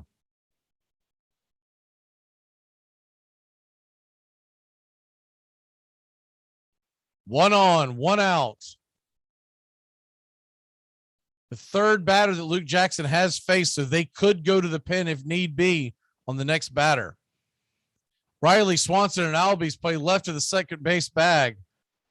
Here's the 3-2 pitch to Adames, and it is swung on and smoked into center field, and that's going to get down, and the runner will come around from second, go over to third. You got runners on the corners, 1 away, and Yelich coming to the plate. Will Snicker leave him in? There's a couple of options he could go from his bullpen.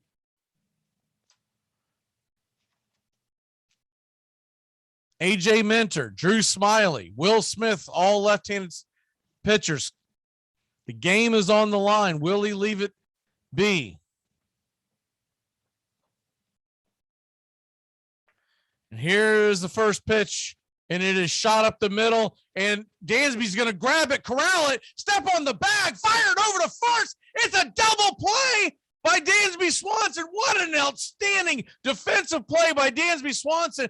The first pitch swung on and drilled up the middle, and Dansby happened to be right there. Ozzie danced out of the way. He was getting ready for the shovel, but realized Dansby's momentum took him from second to the throw to first. He got the double play. We're out of the inning, and Albies and Riley and Duvall are up in the bottom of the 8th. The Braves lead it 3-0. Why is there a pancake in the silverware drawer? I mean, why is there silverware in the pancake drawer? Enjoy sun-drenched days, epic stays, and plenty of room to roam in Greater Fort Lauderdale. Our hotels, attractions, and restaurants have taken the Visit Lauderdale's Safe and Clean pledge, so you can relax and explore with confidence. When you're ready for that well-deserved staycation, our 23 miles of golden beaches await. Find wide-open spaces to hike, bike, kayak, and paddleboard. Visit your favorite attractions, then dine out in style in socially distanced dining rooms or al fresco on waterfront patios. Learn more at sunny.org.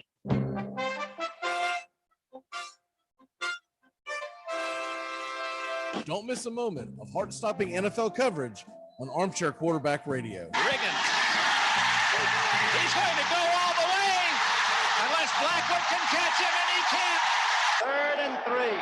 We'll see a pickup sometime on the right side, possibly. Montana looking, throwing in the end zone. Dwight Clark.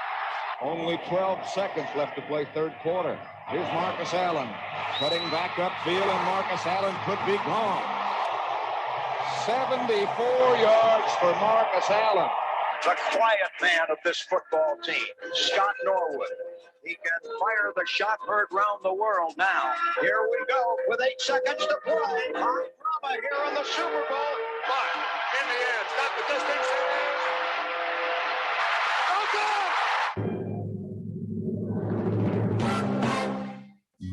It measures just 9 inches in circumference. weighs only about 5 ounces, and is made of cork wound with woolen yarn, covered with 2 layers of cowhide, and stitched by hand precisely 216 times.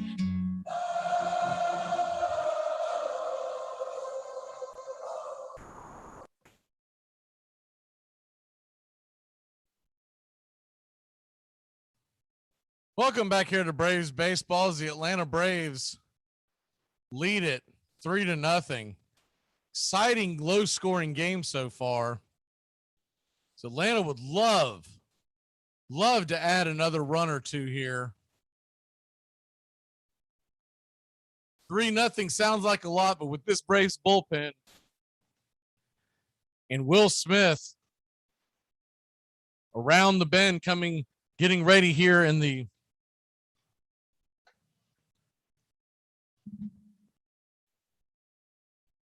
getting ready to come in. He'll be due to come in here in the 9th inning unless Atlanta gets a huge lead. And then they would probably just save him for tomorrow. But in all likelihood, he'll be due in, and you'd like to get as big a cushion as you can. As Smith, though he tends to get the save, always seems to keep you on your toes, so to speak. Jake Cousins is coming in. He fires the first pitch, the right-hander. It's low, but it looks like they're going to call it a strike. It's 0-1. Here's the 0-1 pitch, and it is outside for 1-1.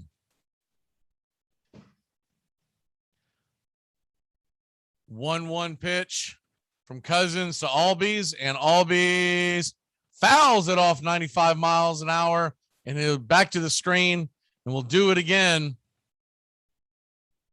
at 1-2. Braves 3, Milwaukee 0.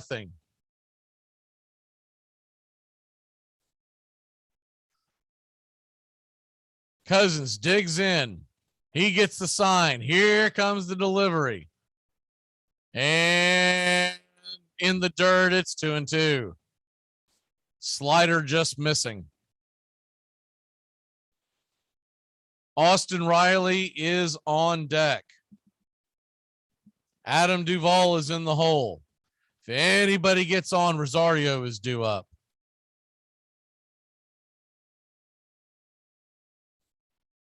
Brewers playing Ozzie to pull.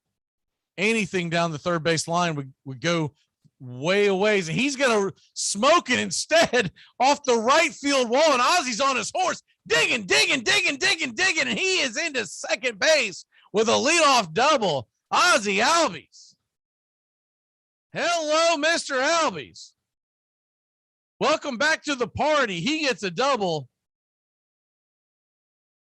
off that brick wall in right field. It was a one-hopper. And no doubt that Ozzie was going to make it to at least second base. It's going to bring Austin Riley to the plate.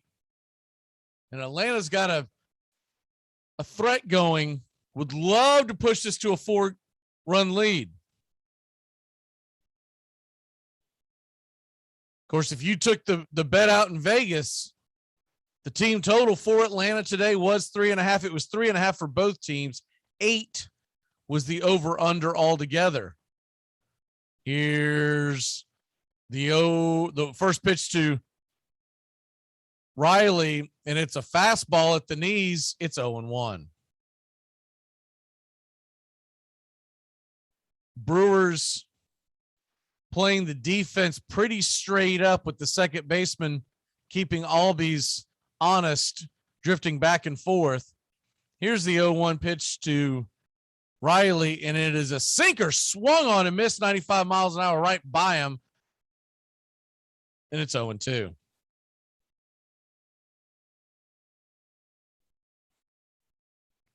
Capacity crowd in Atlanta. There are still tickets available for game number 4 in Atlanta tomorrow. So here comes the 0-2 pitch.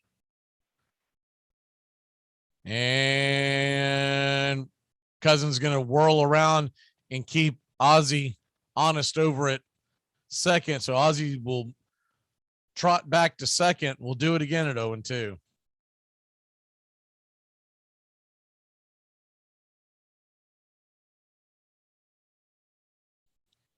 Duvall on deck.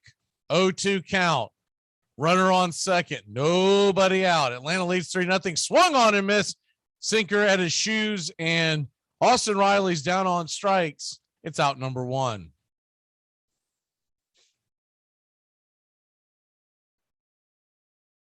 Unable to make contact with that. I think he was just trying to fight that off.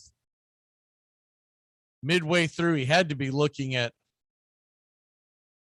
There's no way you want to pull that ball. Way it's set up, you want. He would have liked to have hit it over to the right side of the infield to move Ozzie. But no such luck, and that brings Adam Duvall 2 for 3 with the triple. Defensive alignment the same. They're playing back. And here's the first pitch, sinker. Same pitch that Riley swung at, but with no count, Duvall takes it for a ball. It's 1-0.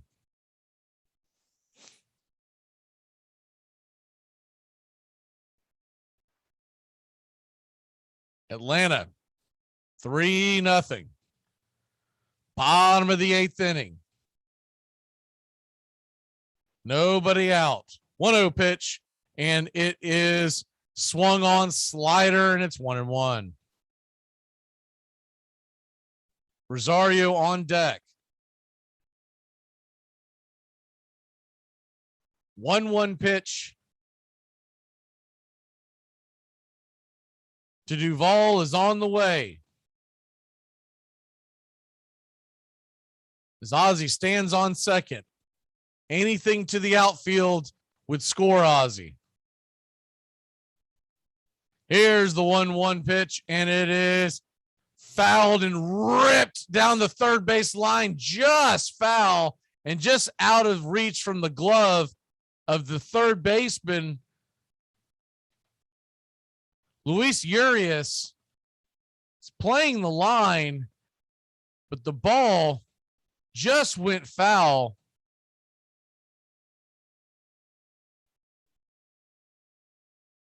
About 2 feet foul. He tried to make a diving stab at it, but we'll do it again at 1-2. Duvall. A single and a triple so far. Here's the 1-2 pitch, and it's swung on. Looks like he foul tipped it into the dirt, and so we'll get it again at 1-2.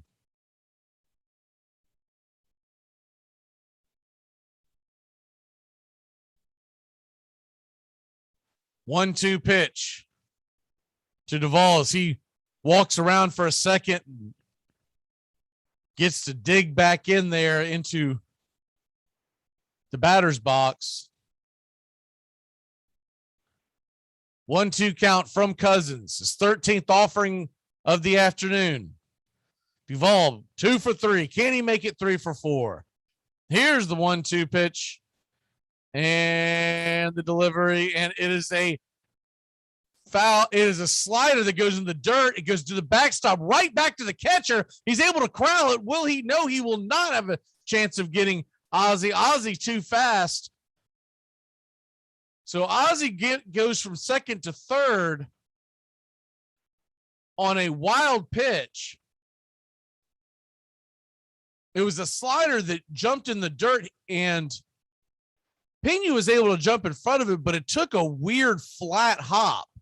So not your typical hop that would go into your chest protector, kind of skidded. And because of that, it made it back to the backstop. Ozzie, we know how fast he is. He's not going to hesitate. He's standing on third. Now the infield is in, and here's the pitch to Duvall, and it is a in on the hands, banged foul, and we'll do it again at 2-2. So to set the scene up again, Ozzie's standing on third. There's one away. The infield is all the way in. Anything with any kind of length is going to get over the infielder's head. A fly ball is going to score Ozzie. Braves trying to add one more run to this 3-0 lead in the bottom of the 8th inning. So they try to make it. Here we go. It's off the screws and just hit weakly to the shortstop, and Ozzie does not go. It's thrown over to first for out number 2. Willie Adames jumps on it. If he goes with the swing, I think Ozzie with this speed probably scores. It would have been close, but he decided to play it safe with a 3-0 lead. Why not?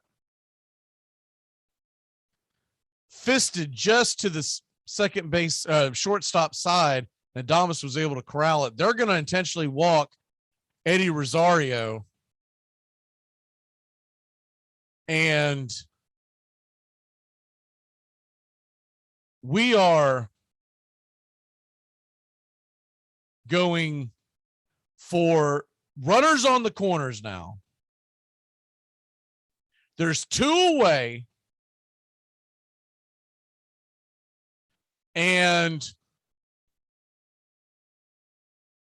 they've got Travis d'Arnaud coming to the plate. Now, the defense is going to be set up now where they're back playing a little bit of a shift with keeping the runner on first. So there is a hole over in the right side of the infield. And the first pitch is a slider for a strike.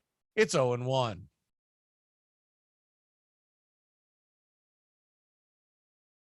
Milwaukee trails Atlanta 3-0. Runners on the corners, bottom of the 8th.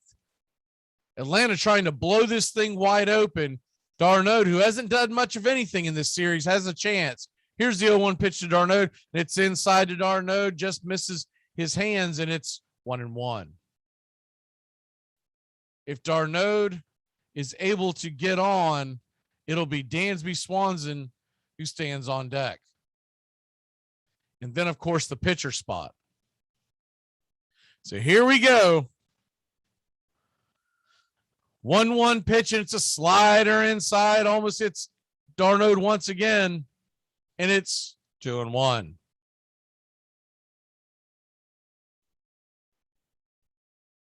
Two and one. Runners on the corners. Ozzie on third. Any kind of a wild pitch will score at Ozzie. Rosario at first. So you got speed on the paths. Here's the 2-1 pitch, and it is slap foul towards the camera well, and it's 2-2. So deuces are wild here. 2 on. 2 out. A 2-2 pitch to Travis d'Arnaud. He's barely hitting over 200. Here's the 2-2 pitch. Actually, Manny Pena is going to step up and buy some time calling in on the infield. So we'll do it again here at 2-2 count, and it is swung on 95 miles an hour. Smoke back out of play, and it's 2-2 once again. d'Arnaud looking for that big hit.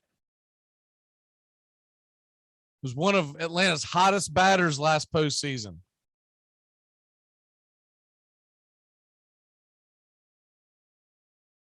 Coming back off the injury where he was out 3.5 months with a broken bone in his hand. Here's the 2-2 pitch. And it is swung on, popped up high and shallow, harmless little fly ball that'll be corralled easily. And we'll head to the top of the 9th inning. Excuse me. The Braves lead 3-0, and Will Smith is about to come crashing through those bullpen doors. Now, if you want to crown them, but they are who we thought they were, and we let them off the hook. ACC football covered like no other here on the Armchair Quarterback. Against the blitz. Touchdown, Florida State. Hurrah. Trust them. scores the touchdown. And now it's Bowden's decision, and he sends Mowry onto the field right away. Danny Cannell is the holder. Mowry. This game is over. A 31-31 tie. A 31-31 tie. A deep throw by Lawrence, a lot of contact. Justin Ross broke free from it. He's down in the end zone. Touchdown, Clemson. Justin Ross, a freshman wide receiver, big, rangy. If you're a fan of the ACC, pull up an armchair. You're home. To protect her home and family in a disaster, Karen was willing to wade through water, mud, and insurance paperwork. Yeah, I can do this. You go, Karen! By simply understanding and updating what her insurance covers and doesn't cover now, she'll be better prepared no matter when disaster strikes. Learn other simple ways to protect your home and family before a natural disaster at ready.gov. That's ready.gov. A message from FEMA and the Ad Council. Sit shot. It travels 60 feet 6 inches from the pitcher's mound to home, and it can cover that distance at nearly 100 miles an hour. Along the way, it can be made to twist, spin, curve, wobble, rise, or fall away.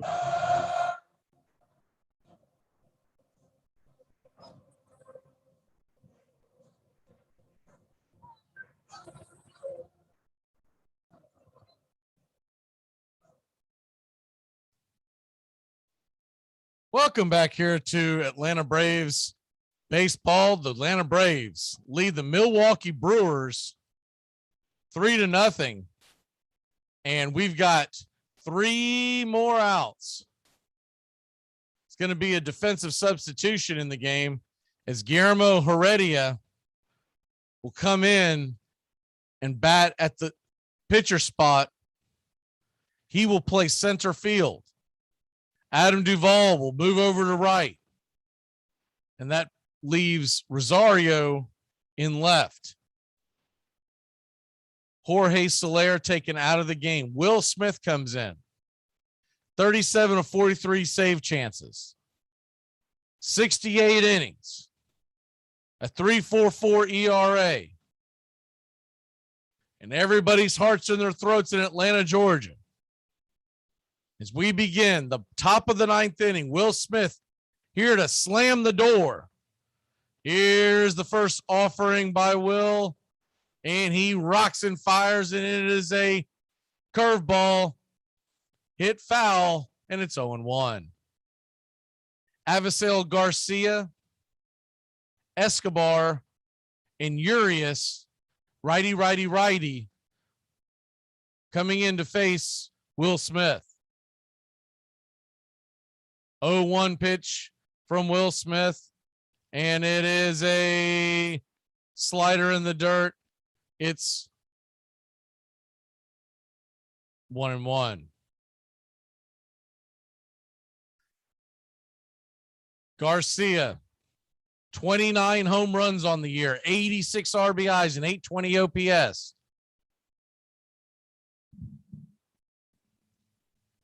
Here's the 1-1 pitch, and it is slider just missed and did not offer as they check down the first base umpire on the check swing, and it's 2-1. It's close, but I do believe he probably held up. So here comes the 2-1 pitch from Garcia. Smith sets back, rocks and fires it fastball inside 94 miles an hour. And it's 3-1.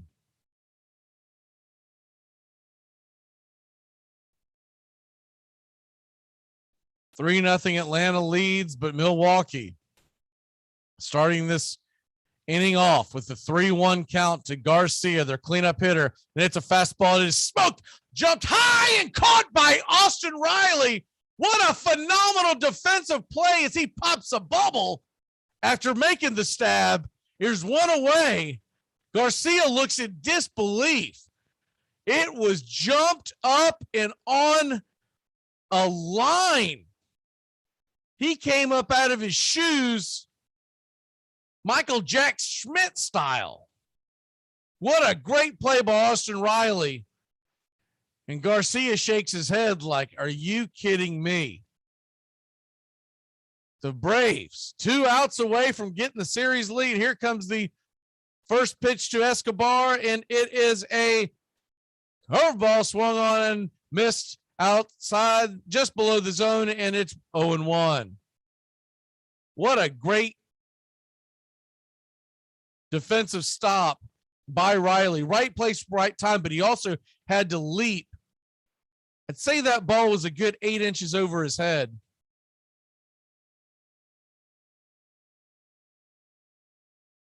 Over his glove before he leaped. It was a bullet. Here comes the 0-1 pitch, swung on and missed. Slider in the dirt, and it's 0-2. When Will Smith is going well, that slider is just dropping outside the zone. Now, the one that Garcia ripped was not. That's where he gets in trouble. But that one there fell off the table and outside the zone as the chop is going in Atlanta, GA. Your Atlanta Braves. Here comes the 0-2 pitch, and it is hit just foul. Riley almost making the play. The ball would have been foul anyways, and it's 0-2. The Brewers wearing out the left side of that infield. Second hot shot ripped to Riley.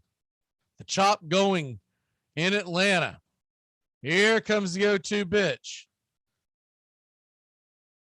And the delivery, fastball way and high outside the zone. It's 1-2. 2 outs away from taking a 2-1 series lead. No matter what happens, we will be back here tomorrow at 5:07 Eastern. There's the 1-2 pitch, and it's in the dirt, swung on, and he went around. It's strike number 3. Sit down, Escobar. He's arguing with Blue, but the umpire, Alfonso Marquez, says, you're out.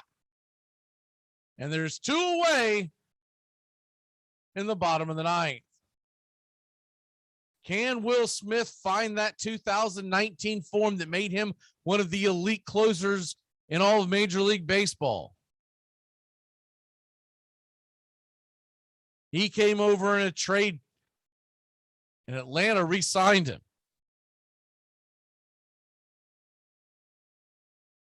Will Smith signed as a free agent, 3-year deal. And here comes the curveball, and it is down below the knees. It's low, but Blue's going to call it a strike. I think we might have gotten one given there. Even Chipper Jones has a look of, okay, we'll take it, but I don't know about that one. Luis Urias is furious. 0 for 2 on the day. Righty versus lefty. Here comes the 0-1 pitch to Urias, and it's a fastball popped high, can of corn into shallow left field, and Duvall and Heredia almost collide, but Duvall gets it. That's out number 3. That'll end the game. Kind of a whoo. They almost collided and caused an issue there. And the Atlanta Braves beat the Milwaukee Brewers 3-0 on a 3-run home run blast by Jock Peterson in the 5th inning. He now has 2 home runs in this series, both off the bench. We'll be back at 5:07 Eastern time about 24 hours from now to bring you game number 4. The Braves lead the series 2-1. They'll announce the starting pitcher shortly after the ball game. Will it be Charlie Morton versus Burns on short rests? They both would be. Or will the Braves go to a bullpen situation and save Charlie for a game 5? For all the boys and girls behind Armchair Quarterbacks YouTube channel, I'm Mac McGee. Thanks for listening to Braves Baseball. We'll see you tomorrow. The Braves 3, Milwaukee 0. Let's keep it rolling. Thanks for tuning in to Braves Baseball. Please like and subscribe.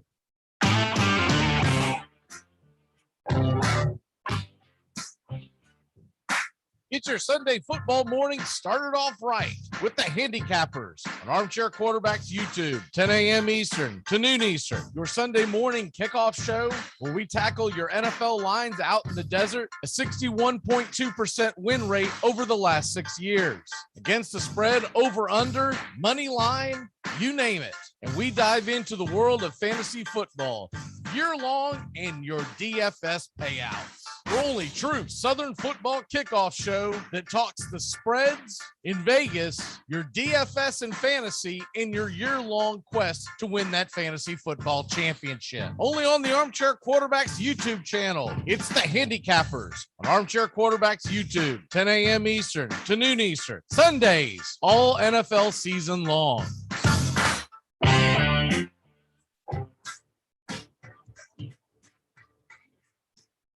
Tom has been a teacher for over 40 years. One day, I think one of the students had asked the question and he didn't remember the answer. And I also noticed that he was letting his class out earlier than they were supposed to let out. I was really starting to worry. Levi and I talked about how it would change our lives, but he was there beside me. When something feels different, it could be Alzheimer's. Now is the time to talk. Visit alz.org/ourstories to learn more. A message from the Alzheimer's Association and the Ad Council.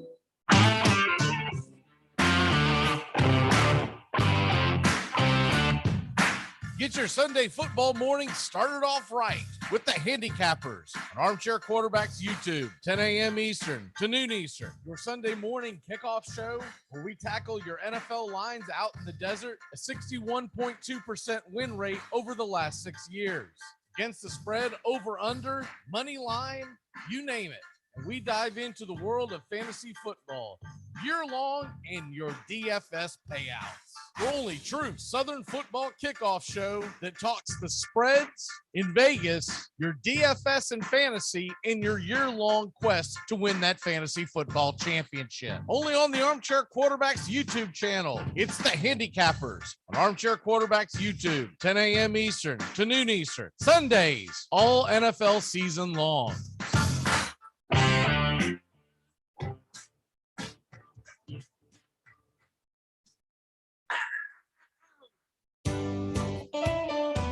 Saturday mornings, 8:30 Eastern. Dixie Football Nation is back and better than ever. We've got Tony Agolini, Matt Carr, Tones Areola, Bobby and Angelo, along with Mac McGee this fall. Dixie Football Nation heads to the gridiron, talking ACC, SEC, the Big Ten, and all the big games throughout the college football land.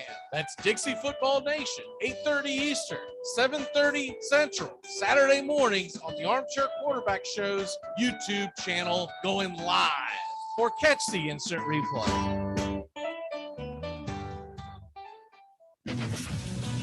I'm Amy Lawrence, and I'm up late, always, after hours, hanging out with you on CBS Sports Radio. Check it out, 2 a.m. Eastern, 11 p.m. Pacific. Enjoy sun-drenched days, epic stays, and plenty of room to roam in Greater Fort Lauderdale. Our hotels, attractions, and restaurants have taken the Visit Lauderdale's Safe and Clean pledge, so you can relax and explore with confidence. When you're ready for that well-deserved staycation, our 23 miles of golden beaches await. Find wide-open spaces to hike, bike, kayak, and paddleboard. Visit your favorite attractions, then dine out in style in socially distanced dining rooms or al fresco on waterfront patios. Learn more at sunny.org.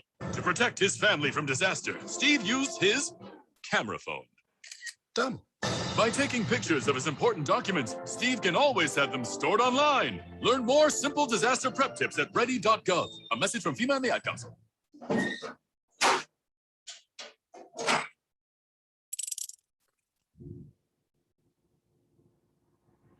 You're talking about a bunch of unproven kids who were in the prom. You know, literally, they were in the prom like 6 months ago at their high school. No, they weren't because they were on lockdown. Exactly. Okay, they were in a. These are prom-less teenagers. If he's from a Big Ten state, they were in a. If he's from a Big Ten state, he didn't have prom. I can guarantee you that. They were at a virtual prom. Anyway, so yeah, it's tough for Wisconsin. That's called porn. That's called porn. Stop it. They get a They get a break this week because I got a mess to clean up, guys. Yeah. Virtual. There's prom. my walk off for the day. Thanks, Mac. I got to dry my keyboard out now. Armchair. Remember, if for any reason you must leave your radio, please have the man at the door stamp your ear so you can listen again later. Saturday mornings, 8:30 Eastern. Dixie Football Nation is back and better than ever. We've got Tony Agolini, Matt Carr, Tones Areola, Bobby and Angelo, along with Mac McGee this fall. Dixie Football Nation heads to the gridiron, talking ACC, SEC, the Big Ten, and all the big games throughout the college football land. That's Dixie Football Nation, 8:30 Eastern, 7:30 Central, Saturday mornings on the Armchair Quarterback Show's YouTube channel, going live. Or catch the instant replay. Screen pass to Trayshawn DeAndre on the right side. He dodges Crushman, makes his way to the end zone. Touchdown! But wait a second. I think there's a flag on the play. All right, you guys got holding on number 97, right? Yeah, definitely holding. No touchdown. All right, make the call. Yeah, I mean, it was holding. So make the call. Or, we say the flag was for an excessive celebration so they can keep the touchdown and apply the penalty to the kickoff, huh? What do you say? What are you talking about? I didn't see excessive celebration. You sure? I could have sworn I saw a little nay-nay going on. What's going on with you, man? All right, look, guys, I got to be real with you. Trayshawn DeAndre just scored that touchdown. Okay, I have him on my fantasy team this week. I need these points. Are you kidding me? No, I'm not kidding you, Bill. I'm playing against my father-in-law this week, and if he doesn't score this touchdown, I lose. Well, I'm not going to let you make a bad call because you're in some fantasy football league. Make the call. Craig, no. If you make one bad call... This works out perfectly, Bill. I started the quarterback who threw the touchdown pass. We're going to have to ignore the holding call. I have the kicker, and I was kind of hoping that he wouldn't convert on third down, so he'd have to kick the field goal. Armchair.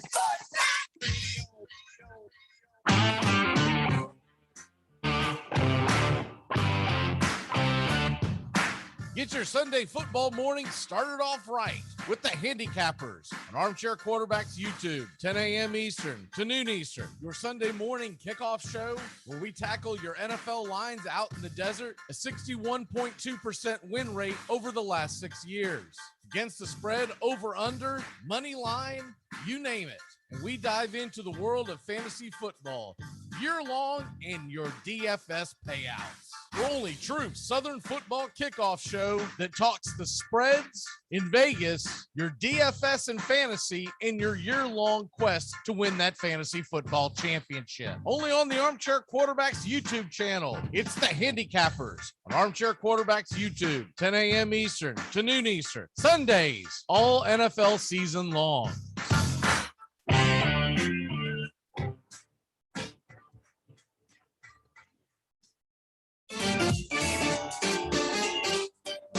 Armchair Quarterbacks on YouTube Live, covering the AFC South and NFC South along with the rest of the NFL.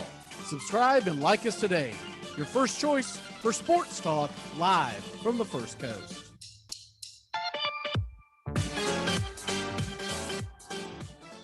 Tom has been a teacher for over 40 years. One day, I think one of the students had asked the question and he didn't remember the answer. And I also noticed that he was letting his class out earlier than they were supposed to let out. I was really starting to worry. Levi and I talked about how it would change our lives, but he was there beside me. When something feels different, it could be Alzheimer's. Now is the time to talk. Visit alz.org/our stories to learn more. A message from the Alzheimer's Association and the Ad Council. You come at the King, you best not miss. I might audible. If I audible, I'll use Omaha! Omaha! Red Polly! Red Polly! Blue Poncho! Blue Poncho! Dilly! Rambo! Rambo! Give me Kershaw here, Kershaw! You're listening to the Armchair Quarterbacks. Chop, Japan! Richmond, New York! Richmond, Florida! Cali, Buffalo! Check! Hey, Short Ox! Luda Raiders! Omaha! Come out! And then a lot of states ended up having gay marriage and common law marriage, which I think is very confusing because what happens if you just end up with like two loser dudes sharing the same crappy apartment for a couple years? It's been known to happen. Both working part-time at the pizza place, hanging out every weekend. A few years goes by, boom, they're married. See them at a party, they're newlyweds. I didn't know Tony and Jim were gay. They're married now?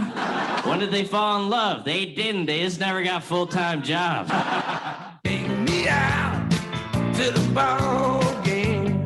Get caught up with the big stories from around the world in sports in just a few minutes. It's Take Me Out to the Ball Game today, weekdays. Armchair Quarterbacks on YouTube. Baseball, football, basketball, whatever's trending in the world of sports, it's on Take Me Out to the Ball Game today in just a few minutes. It drops weekdays. Take Me Out to the Ball Game today on the Armchair Quarterbacks YouTube channel. Take me out to the ball game. This portion of the show is being brought to you by The Best Things in Life, which are still free with minimum purchase at participating dealers. Saturday mornings, 8:30 Eastern. Dixie Football Nation is back and better than ever. We've got Tony Agolini, Matt Carr, Tones Ariola, Bobby and Angelo, along with Mac McGee this fall. Dixie Football Nation heads to the gridiron, talking ACC, SEC, the Big Ten, and all the big games throughout the college football land. That's Dixie Football Nation, 8:30 Eastern, 7:30 Central, Saturday mornings on the Armchair Quarterback Show's YouTube channel, going live. Or catch the instant replay.